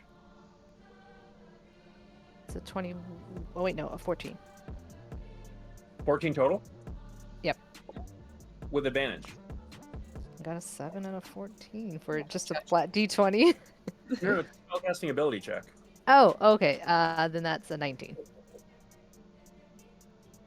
Okay. Smoothie, you can roll with advantage. Yours. Nice. Okay. Okay, I rolled an 18 plus a. It's plus a d4 and twice my proficiency. 22 plus 26, 28 total on the tinker. Holy shit. Cass, did you want to do anything too? I don't think it matters. I was gonna give you a bardic inspiration. It might, Okay. depending on what Smoothie's trying to do. Well, I was gonna say, you've done this before. This one's a bit in the heat of battle, but come on, you know, you're the best engineer I know. You get a D8. You know, Samugi, I don't think you would consider yourself a particularly proud person. There's something about the admiration of Cass that just makes you feel good. You like well up with a little bit of pride in your chest, and you're modest, so you don't show it, but like that was nice. Go ahead and add a D8. Is it? Mm-hmm. Add a D8. And I'll say the words now and forever. It explodes, and if you fail, it doesn't expire. Okay. Crazy. Yeah. I rolled a 3. So, So do I that's just. 31. Yeah. What are you trying to do? You know, just trying to get in there and shut the whole system down or whatever. Trying to do as much as I can to stop him. Yeah. This is the second time you've done this. Because you rolled over a 30, I'm gonna say for the rest of the campaign, any attempts to deactivate Solinor's clockwork devices, you're gonna have an additional D4 bonus. On all my tinker checks, or just for Solinor's devices? Just for Solinor's devices. You know what? This shipbuilder guy, his shit's not that complex once you kind of get to the bottom of like how he builds these things. So you are now a certified Solinor dealership tech. Okay. Nice. So Shit. Yeah. Certificate in the mail. That should earn you a bonus at the factory for sure. So and if you'd like with that check, I'm gonna say you could spend like a couple minutes to like dismantle this device and extract both the tincture that powers it as well as 10 units of clockwork scrap. Okay. So he's done so. Sandara, this is less exciting for you because as you were communing with this device, you're in that dark room again. That not the dimly lit room of the workshop. You're in the dark room that is like the clockwork mind and that just like network that you're in when you go into this place. And as you're just kind of like filing through the inner workings of this device, you're kind of, it's almost like you're moving like through its skeleton, like a hand kind of flipping pages. You kind of feel a hand on your arm, and sorry, we're this far in. You know I gotta do it, so hang on. You hear a familiar voice.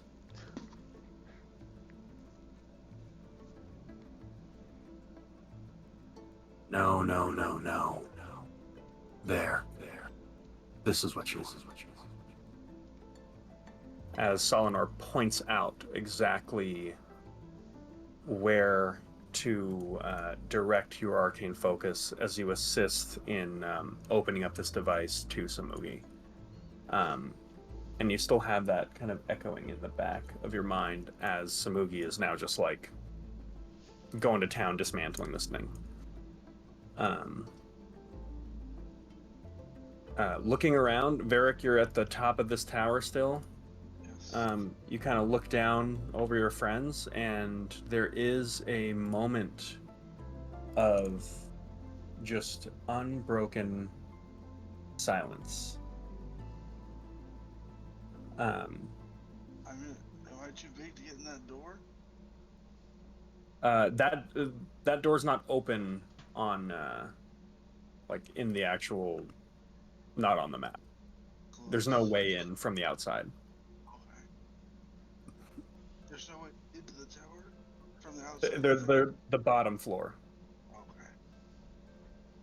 Um, Like to attempt to glide down. Yep, I'll say you can just do that. At this point, the silence is broken as you hear Kadric just say, "Behold, my creations.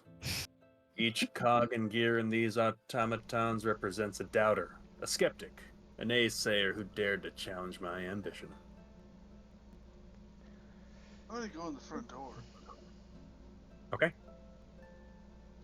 Done listening to this motherfucker. Is that where are those coming from? Is there like stones around here that we can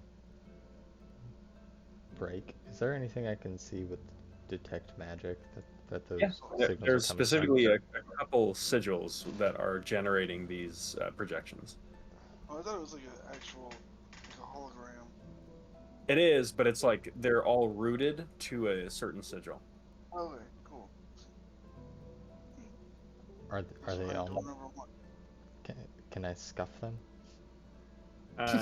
If you would like to try to dispel them with a spell, you could. God damn it. No. I just avoid where they are. Just depends on how annoyed you are. You do get the sense that they are triggered by proximity. So, as you enter, do you all enter the next room? Yeah, Sure. I do. Okay. Sundar, what are you doing? Do we collect all the clockwork scrap possible? That Smoogie is stuff's important. diligently collecting it. Okay, thanks, Moogie. Yeah, I'll head in with everyone else too, Okay. which is not Um, anything. Okay, Yeah, so very Sundar is like one of those totally automations. not praying. As you head into the next room,